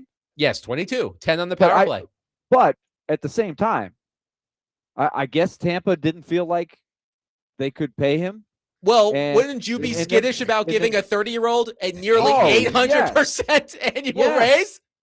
Yes, but I'm not making that figure up, by the way. I did the math. So Toronto is banking on 8 years of something like that. Like, I could see it. Hey, give it to me for 4 years, but that is a huge leap of faith. I mean, at this point, he's got to be considered a little bit of a 1-year wonder. I don't know what he did the year or two before. No, he had the year of his life in a contract year as a late bloomer. He's 30 years old. And quickly, because I was so curious about this, and the good folks at Puckpedia helped me out. I was wondering if Radish's increase from $975,000 to $8.5 million was the largest increase in cap it from one standard contract to another. It was actually 3rd on the list. Jackson Lacombe, the young defenseman from Anaheim, went from, I think, $925,000 to just above $8 million. But he's 24. Radish is 30. And Kirill Kaprizov in Minnesota is going from $9 million to $17 million next season. But he's proven he's worth it. Do y'all think y'all will see more of this, considering the salary caps are going up across the league? I mean, you're going to see more franchises willing to give out contracts like this. I mean, I do think teams are going to spend more money. Yes. I'm not sure how many teams are going to hand out raises like this. But it's going to be. I think you'll see it with, you know, why am I blanking all of a sudden? The Sharks. Yes, with You know, Macklin Celebrini. Macklin Celebrini, he's going to get that, right? He's going to go from entry level to huge, huge money. He might break the record, but that's one thing. Darren Radish is 30 and a late bloomer. That is the shocking thing. Like, the other names make sense to me, and certainly Celebrini will make sense. That one is a big, big leap of faith. It's not who signs it; it's when you sign it. Right. And look, the free agent class is not going to be good. Radish would have been, Willie, I think, the number one free agent on the board on July 1st had he made it to free agency. Probably would have got more. I mean, it's just an astounding number. 615-737-1025. All right. We are going to move Ask DMase up to 5 o'clock, and you want to participate, and here's why. If you ask the best question via text at 615-737-1025, again, via text because it's easier to keep track of you, you will win a pair of tickets to see Journey on its Final Frontier tour at Bridgestone Arena on October 21st.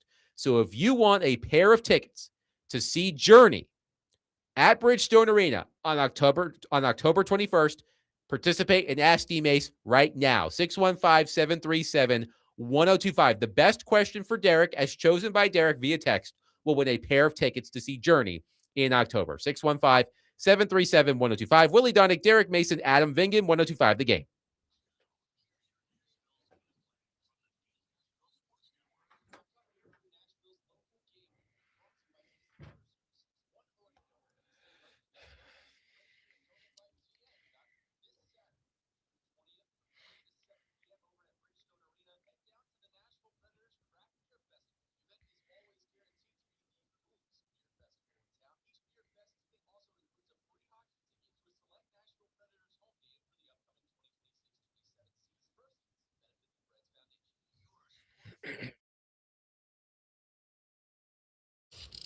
Hey, it's Derek Mason, and you heard me tell you about Dr. Lodge and his staff over at Cool Springs MD for some time. If you set out to lose weight, chances are it's not your first time setting a goal to shed some extra pounds, only to face disappointment. But I got some good news, because at Cool Springs MD, Dr. Lodge and his team understands the frustration of this cycle, and that is why they offer a different approach to weight loss. Their comprehensive weight loss program is led by Dr. Jeffrey Lodge and addresses the root cause of weight gain with tailored nutrition, exercise, blood test supplements, and more. They will customize a program specific to you and you only. So connect with Dr. Lodge at CoolSpringsMD.com today to schedule your appointment for a personalized weight loss plan just for you. That's Cool Springs MD, where your weight loss journey becomes a success story.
DMase, Vingan, and Donick, 1025. The Game. Willie Donick, Derek Mason, Adam Vingan, and Connor Newt here with you. It is time for Ask DMase. And you want to participate, and I'll tell you why. Because the best question for Derek Mason on our text line, again, 615-737-1025. The best question will receive, the person who asked the question, that is, will receive a pair of tickets to see Journey on their Final Frontier tour at Bridgestone Arena on October 21st. So if you want a chance to win those tickets, you need to text in right now. 615-737-1025. Again, the best question for Derek, the person who asked the best question, will receive a pair of tickets to see Journey at Bridgestone Arena. Does that mean that the journey has ended? For who? For Journey. Well, we talked about this. Yeah. I don't know how old the guys in Journey are right now. I don't know if all of them are alive. I couldn't tell you. I don't know. Willie, can you help us out here?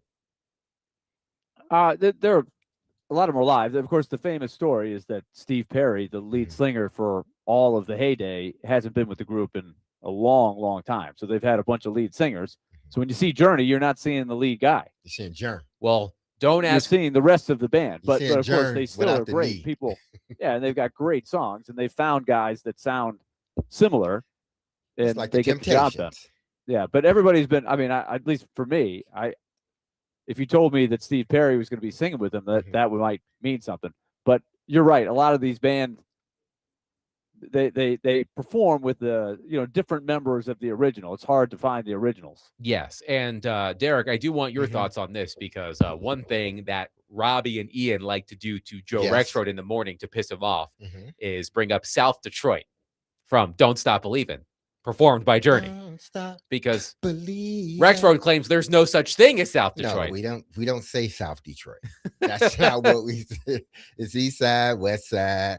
That's it. I mean, there has to be a southern part of Detroit. I'm sure there is, but we ain't screaming South Detroit. No. Ross That Colton sound yesterday right. was talking about Central Jersey. He said that was a You thing. only run. We run I mean, east to west. Central Jersey west. actually is a thing. Mhm. I'm not sure South Detroit is. I mean, when I think of "Don't Stop Believin'," I think of the final scene of The Sopranos. But if you want tickets to see Journey, I don't know who's in Journey right now, but if you want to see Journey at Bridgestone Arena, text in now at 615-737-1025 with a question for Derek Mason. All right, let's get it started. As we know, Sunday is Father's Day. Craig says, DMase, if you were going to give a woman who is prepping to spoil her man for his first Father's Day, if you were giving her advice, what advice would you give her? For the first Father's Day. For the first Father's Day. Man, I don't know, really.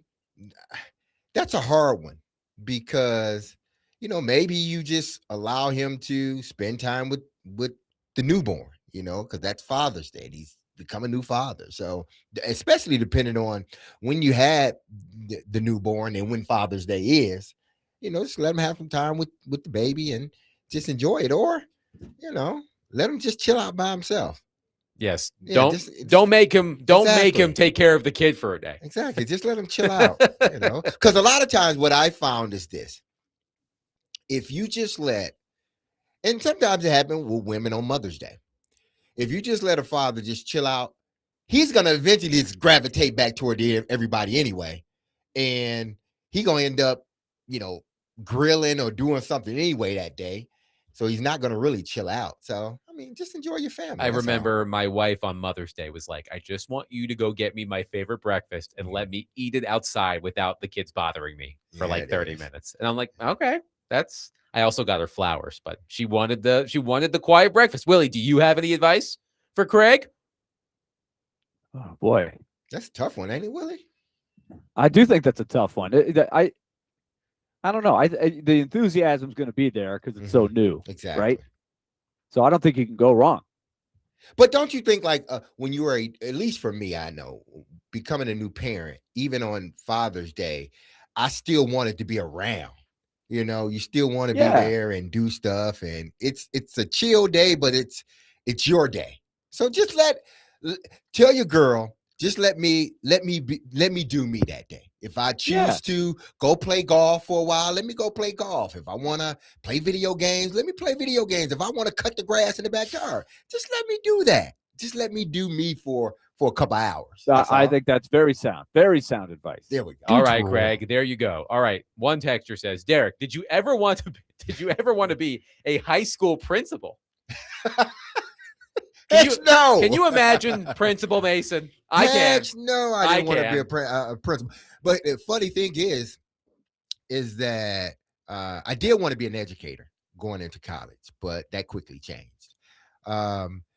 My brother right above me, because I have it's 7 of us total, but I have 4 brothers. Well, 5 brothers. It's 5 boys and 2 girls. Excuse me. The one you least expected to be an educator end up being an educator, and a damn good one. He's a math whiz. That's what he is. But he turned out to be an educator. He's a principal now. So I thought about being an educator, but then quickly it changed. My hat's off to all principals out there, because y'all are everything and a principal. It's not just your principal. My principal back in the days, I'm pretty sure, like yours, Willie, and maybe yours, Adam, you wasn't doing all the stuff the principals are doing now. You just wasn't. You're not outrunning Principal Mason. Oh, if no. you're in trouble, you are now you are not outrunning Principal Mason. I could see it. You with the gray beard, you look distinguished. I'd be like Joe Clark. Joe Clark. Now that's a great movie from the past. There. I'd be like Joe Clark up in here. You look distinguished. You want to jump, Sam's? No, I wouldn't say that, people. I wouldn't say that. Yeah, Joe had a few moves that you had to say. Huh? You're going a little too far here, Joe. I love the enthusiasm. I love the drama. I love the passion. But hey, we got to. You're no vice principal Richard Vernon, but from the you mess with the bull. Mess with the bull. Richard Vernon. Oh man, for the Breakfast Get the Club. horn. You don't want to be that guy. Okay, I have some bad news, guys. Yes. Just a quick thing. The Tartan Army is very sad right now. I'm not sure what the beer meter is going to look like, but Team Scotland, they gave up a goal in the first minute. Oh no! I'm watching it against Morocco, and they can't drown their sorrows. I don't know. I mean, are they going to? What does the beer intake go up or down? I think it goes up. You fall behind. I think it goes up too. Yeah, it has to. And did Morocco have a team on the college football equivalency test? I believe it did. Let me pull it up. They were Indiana. Yes, Yeah, Morocco. Indiana. Morocco was okay. Indiana. Okay, so Francisco Mendoza just scored for Morocco. Francisco Mendoza. All right. Scott in Shelbyville, I think he's sort of greasing the wheels here because he wants those journey tickets. He says, Derek, what is the thing you love most about working with Adam and Willie? Oh. Everything. You know what? No, seriously. The thing I love most about working with you guys is that you don't take it. I mean, we have fun, we enjoy it, but you don't take it too seriously, man. We go out, we have fun. We all have our different personalities.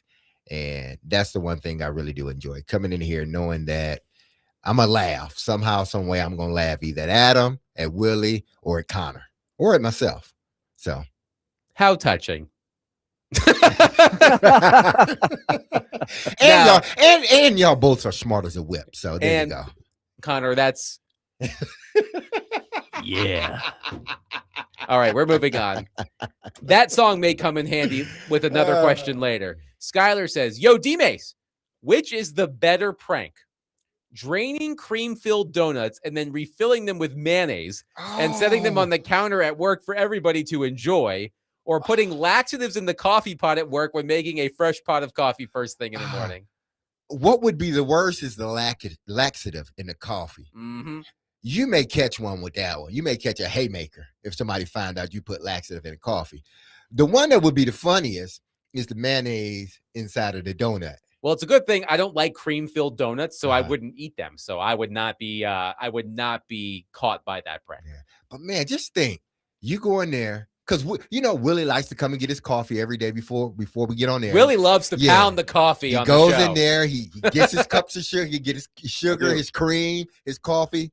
What if somebody I've put tried to X-Lex in I've there? tried to go away from the cream and the sugar lately. I've tried, and so I'm in that direction right now. But I do like the coffee in the afternoon. So people question that move. But for just sure. think, Willie, if somebody put some laxative in your coffee, wow, Woo! that would be tough, wouldn't it? Yes, I wouldn't finish the show. We'd have you remote from the bathroom. Oh man. We'd ask you to mute, please, though. Exactly. Please mute until you're ready to That'd be talk. smart. All right. Remember, the number 615-737-1025. If you have a question for Derek, if you ask the best question via text to Derek Mason, and we will determine that by the end of the program, you will win a pair of tickets to see Journey at Bridgestone Arena in October. One texter says, Derek, if you were stranded on an island and you could only take one Nashville sports legend to help you get home, who would you take? Myself, no. You need someone to help you. Yeah, somebody. Sports legend. Nashville sports legend. Nashville sports legend. Man.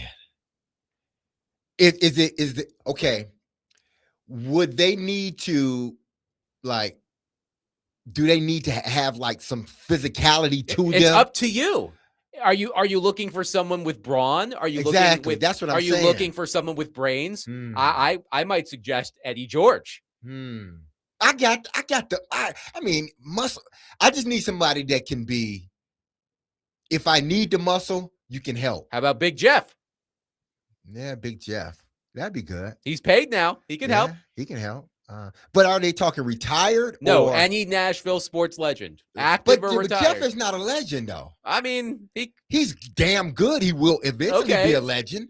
my first thought was Eddie George because he's yoked and he's Eddie. smart. Yeah, Eddie. Eddie would be. But I was thinking more so like, man, I don't know. Somebody that can work problems, like work out problems. I don't know. That's a tough one. I like that one. Somebody like, I don't know, Candace Lee. Not Let to me laugh at see. Candace Lee. No, not because it's like problem solving. And she's athletic, so she can, if we need to lift something, we can do that. How about Clark Lee? Clark Lee is another one. Absolutely. Kevin Dyson. Willie, where are you on this? KD. I would take what's KD. what's the official category again? Okay, hold on. Let me find it. I've got to find the question. They're coming hot and heavy. Because we're throwing out some key names here. Okay. The question was, if you are stranded on an island and could only take one Nashville sports legend to help you get home, who do you take? To help you get home. Yes. Ooh, wow. Get home.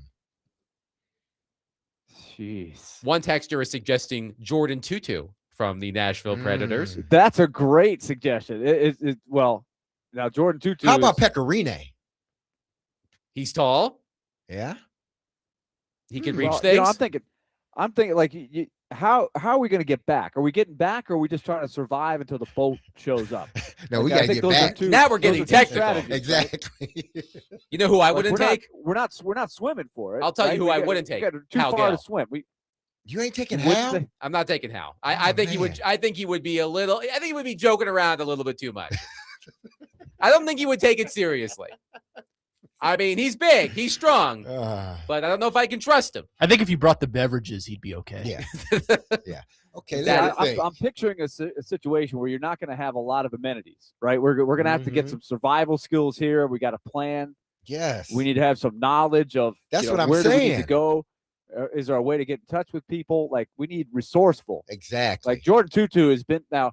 Could he adapt if it's like? Are we thinking a tropical island, desert island? That's where usually in the movies it is, right? It's not some cold place.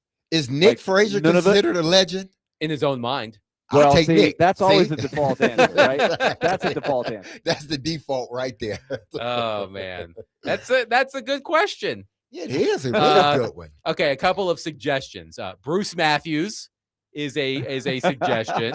Bruce is up there in age. Mike Fisher. And his knees are Mike bad. Fisher. He is a hunter. Outdoorsman. Yeah. Yes. outdoorsman. I'll So take that. Mike Fisher is a good choice. Scott says Jeff Jarrett because he is sneaky and tough, and when you need him, he's going to hit you with a chair. He'll actually hit you with a guitar. That's sort of his thing. Yeah. I don't know. I mean, Jeff could be good too. 615-73. Chris Mason would probably bring something to the table. So I think DMase and CMase on the desert island. I got confidence they'll get back. Yeah, we'll get back. That sounds like a hit show if I've ever heard one. C-Mace and D-Mace on the island. 615-737-1025. Continue continue sending in your text questions for Derek Mason as part of Ask DMase. Remember, the winner, as chosen by Derek, will win a pair of tickets to see Journey at Bridgestone Arena on October 21st. 615-737-1025. Willy Donick, Derek Mason, Adam Vingan, 1025 The Game.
DMase, Vingen and Donick 1025. The game continuing. Ask DMase.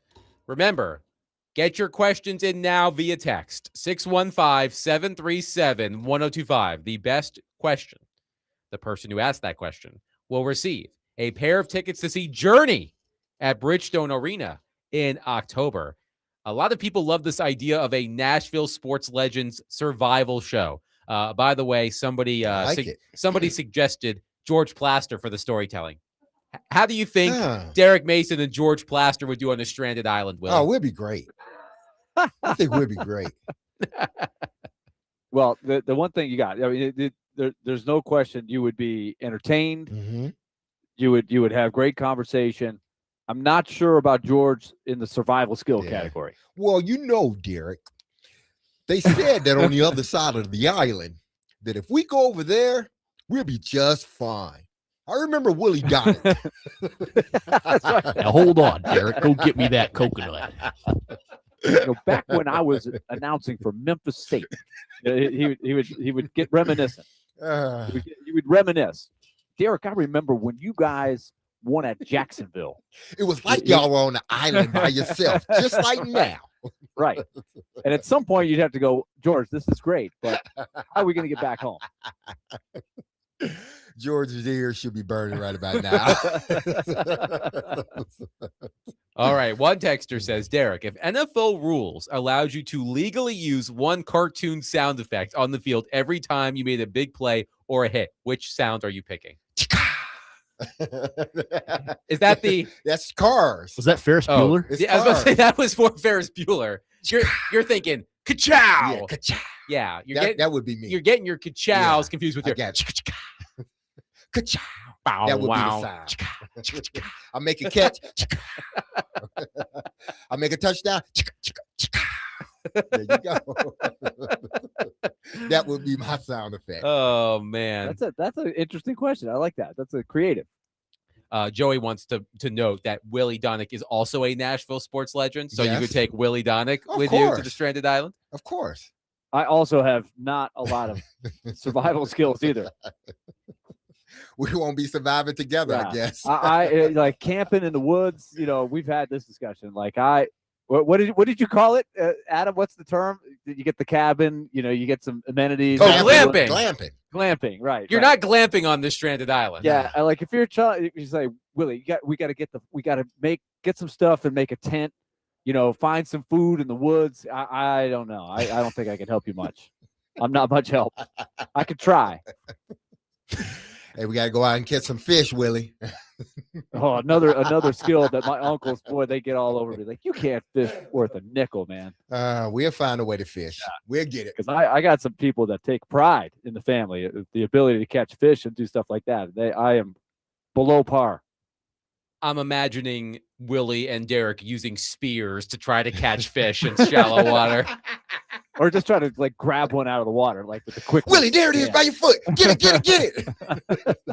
Good try. Nice try. Next time.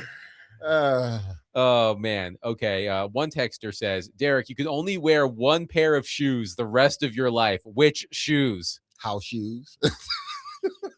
Slippers.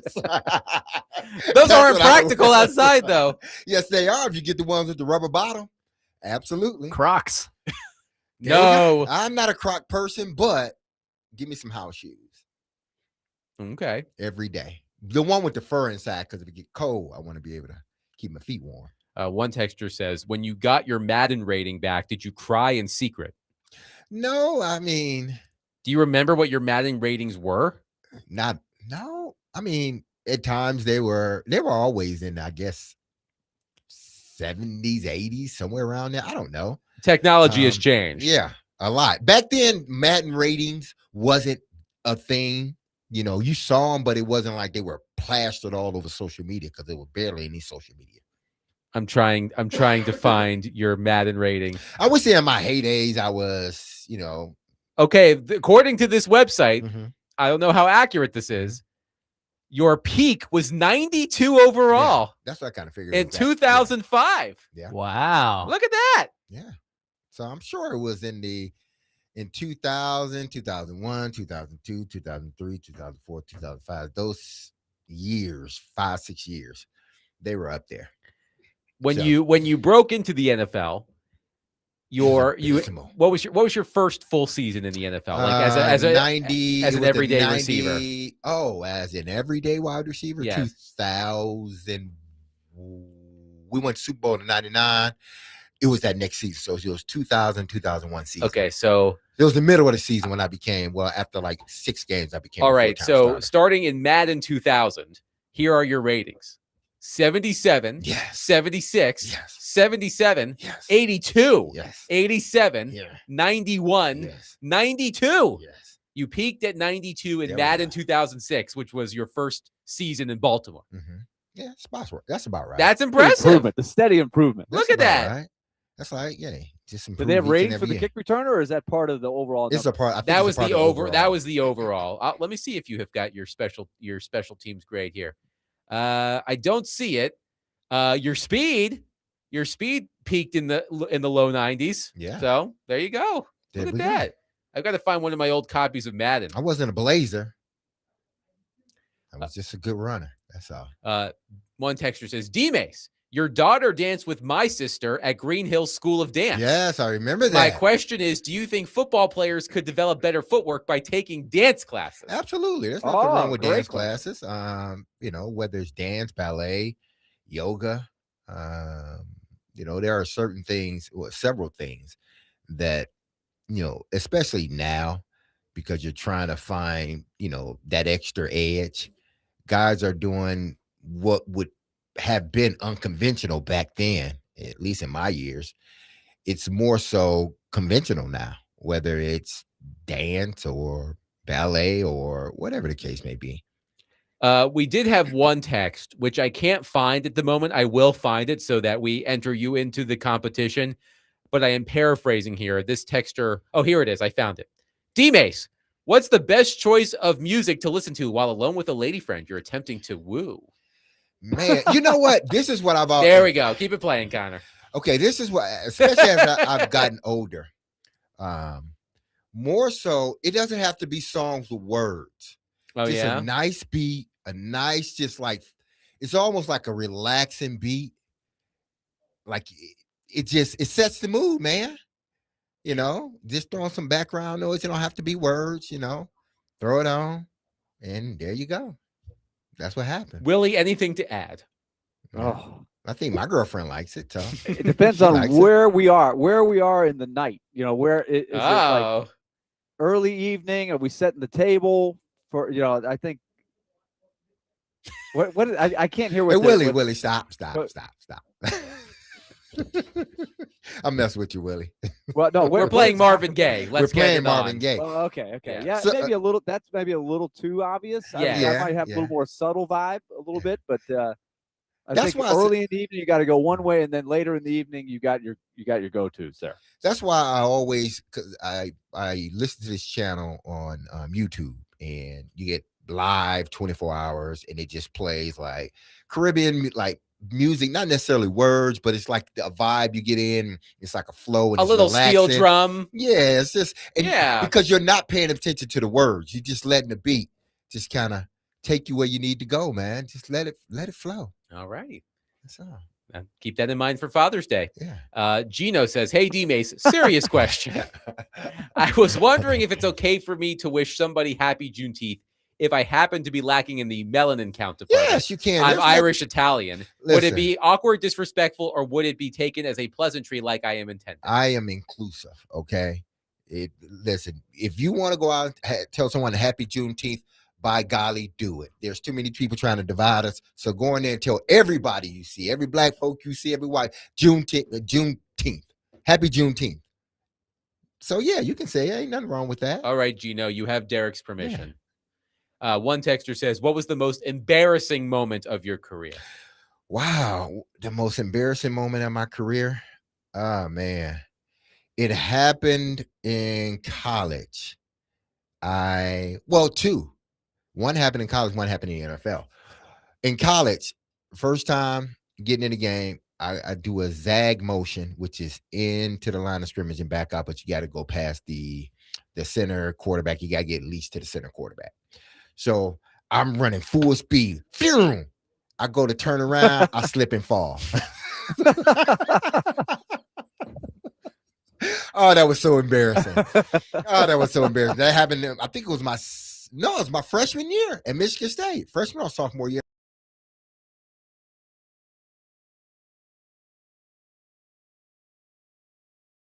Absolutely, because that was did they just give you a hard time? Oh, They must have absolutely. just killed you. Oh man, it was bad because I wanted to run this thing. I wanted to run this thing full speed to like, oh, I'm doing this. Man, I went to zag. I zigged and went to zag and fell.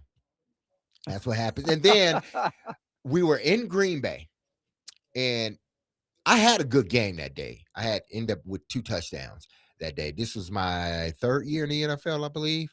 Oh yeah, I remember 2nd or 3rd year, and it was snowing outside. This was Reggie White's last before when he retired. Then he unretired and went to Carolina.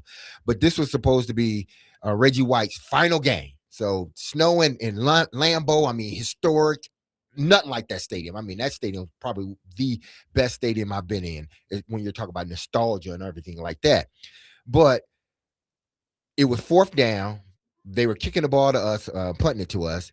And I don't know what I was doing on the sideline. I think I was grab button. That's what I was doing. On the sideline, I was grab button.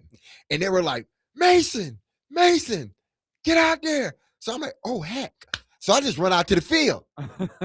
And I looked at the sideline, they're like, dude, you ain't got your helmet. Because it was so cold outside, I had on like this head thing, and I had on a beanie. Yes. So I was warm. So I ran out there. They was like, dude, you ain't got your helmet. Somebody had tossed my helmet, take the stuff off my head, put my helmet. And as I'm putting my helmet on, the ball's being kicked. So we've got to find this on YouTube. Oh, I want to see if it's out there. Which game was this? It was Green Bay. Okay. It was in, it may have been 97? Yeah, it was 97. Okay. 97 or 98? It was 98 because it was my second year. It wasn't my first. Because it was still the Oilers, right? It was we were still the Oilers. Absolutely. Yeah. We're gonna find this. We're gonna find this. I would Google Reggie White's last regular season game. Yeah, in would Lambeau. that be a way to find it? Yep. Yeah. I'm going to make it a mission this weekend to find this clip somewhere. Okay. Yeah.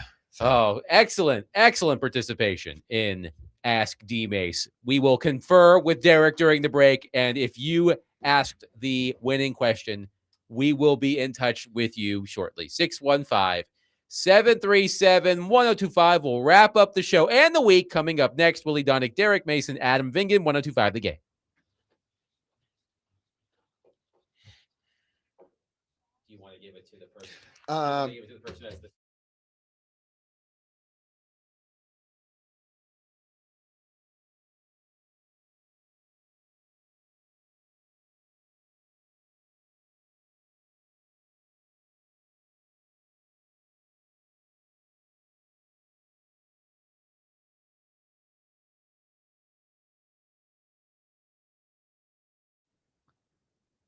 Hey, everybody, it's time to tell you about Twice Daily, another opportunity to tell you that we're really excited to have Twice Daily aboard here on DVD as a sponsor on 1025 The Game.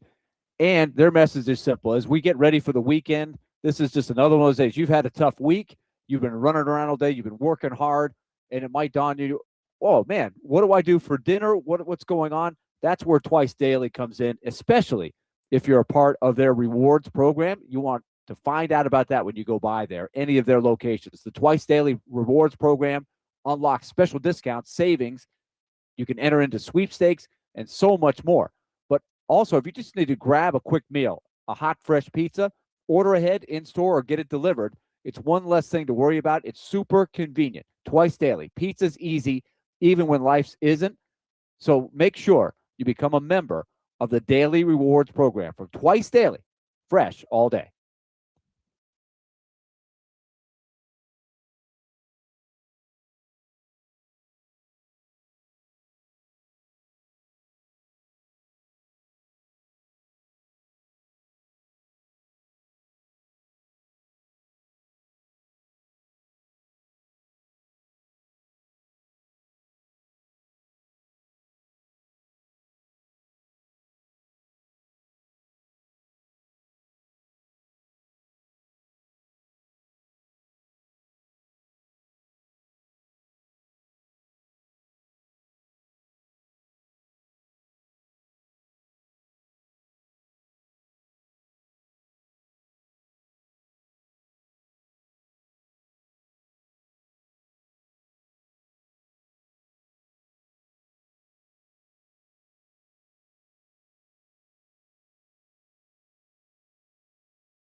DMase, Vingan, and Donick, 102.5. The Game. Willy Donick, Derek Mason, Adam Vingan here with you. An eventful program. Jeffrey Simmons. He's going to have a good weekend. He's going to have a great weekend. And he did us a huge favor when his contract got announced right as we came on the air. If you missed it, I'm sure you didn't, but if you missed it, the Titans agreed to a 3-year contract extension with Jeffrey Simmons. The deal is worth $105.8 million with $100 million guaranteed. He is now the highest paid defensive tackle in NFL history, I believe, by annual average value, which is just north of $35 million. And I'm sure we'll continue the reaction to Jeffrey Simmons and his new deal next week. The United States defeated Australia 2-0 in group play at the FIFA World Cup in Seattle. The first time since 1930, yes, 1930, that the U.S. men's national team has won consecutive World Cup matches. So they are off to the knockout stage in the World Cup. They've got one more group match left late next week against Turkey. I believe that game is at SoFi Stadium in L.A. But we've had a lot of fun on the show today. I do want to just look, I am the youngest dad on the show, but sometimes I feel like I act like I'm the oldest dad on the show because I have to, grumble about something. I am very happy it's Father's Day on Sunday. I've got 2 beautiful children now. My daughter is 4 months old tomorrow, which is just crazy to think about. But this is time for me to be the old man yelling at the cloud. My son, my 4.5-year-old son, is so excited that tomorrow, finally, Mom and Dad are taking him to see Toy Story 5. Oh, yeah. I purchased tickets for the 12:45 showing at Regal Hollywood in 100 Oaks. See you there. Yeah, good spot. Yes, let me tell you how much 3 movie tickets cost. 2 adults, 1 child, rounded up to the nearest dollar. $57. 3 movie tickets. $57. And that's not including the concessions. So when we add all that up, it's going to be like $100 to take Arlo to see Toy Story 5. And look, it'll be money well worth it. He's so excited. I'm excited. I'm sure Bridget is excited too. But $57 for 3 tickets to a movie. What world? These are the times. These know. are the times. Remember when you guys could go to movies for a nickel? No. Gosh. Damn you. You pop a nickel into the Nickelodeon and you see a movie. You remember that? No? No, I don't remember that. But I do remember when, it was like $10 per person. This was maybe 10 years ago, somewhere around there. 15 years ago, it was $10. But when I was growing up, it does seem like it's made a really significant jump in the last like 5 years. Yeah.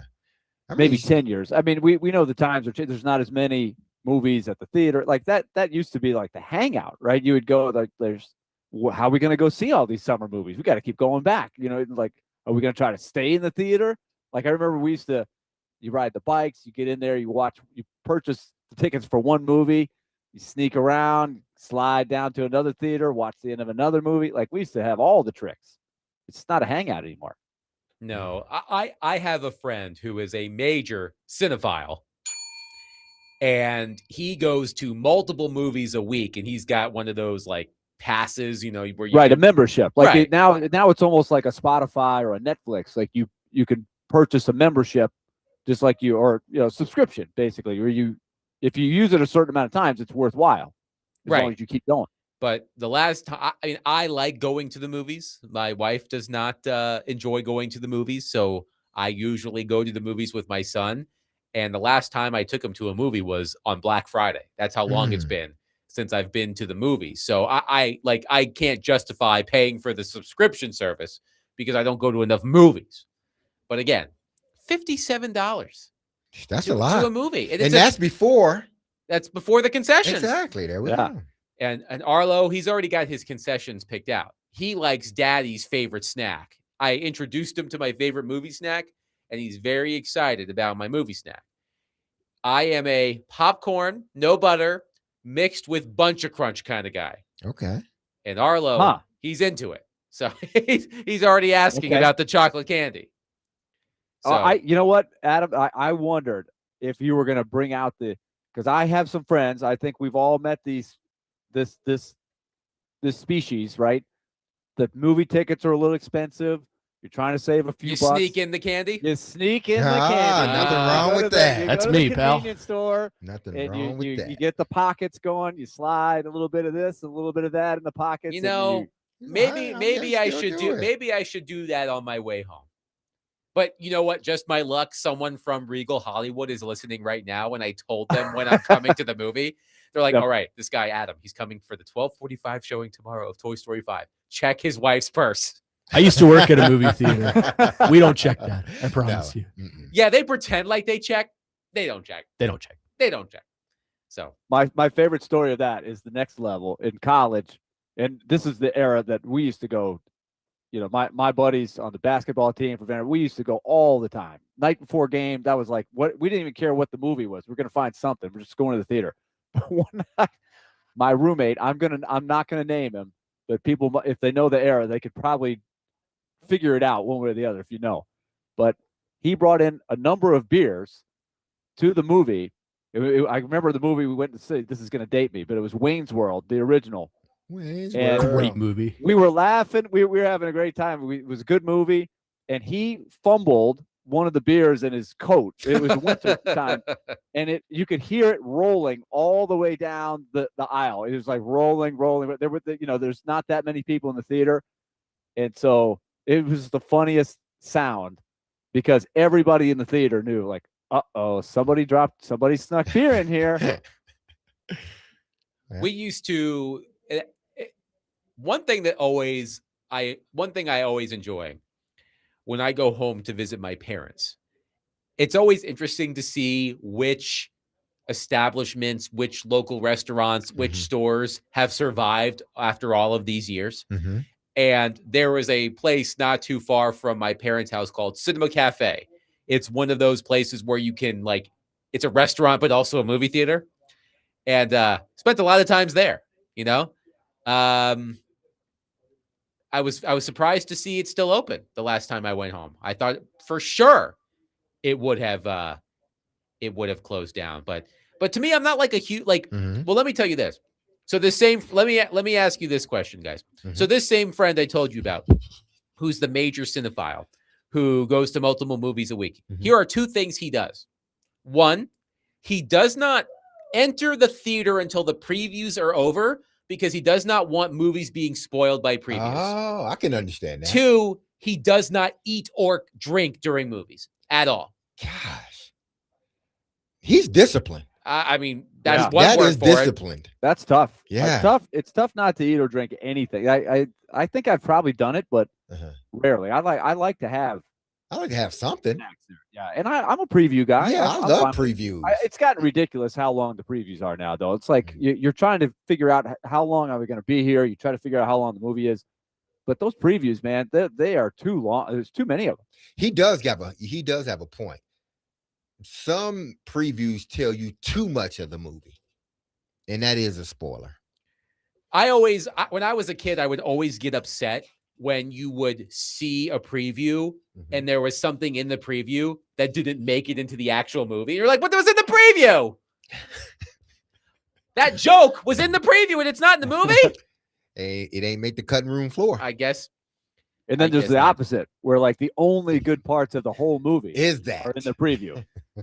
And you're like, man, they just played all their best cards, man. They got nothing else. I've got caught like that plenty of times. But, you know, They're like, this looks great. This looks like an awesome movie. And then like it's not. There's nothing to it.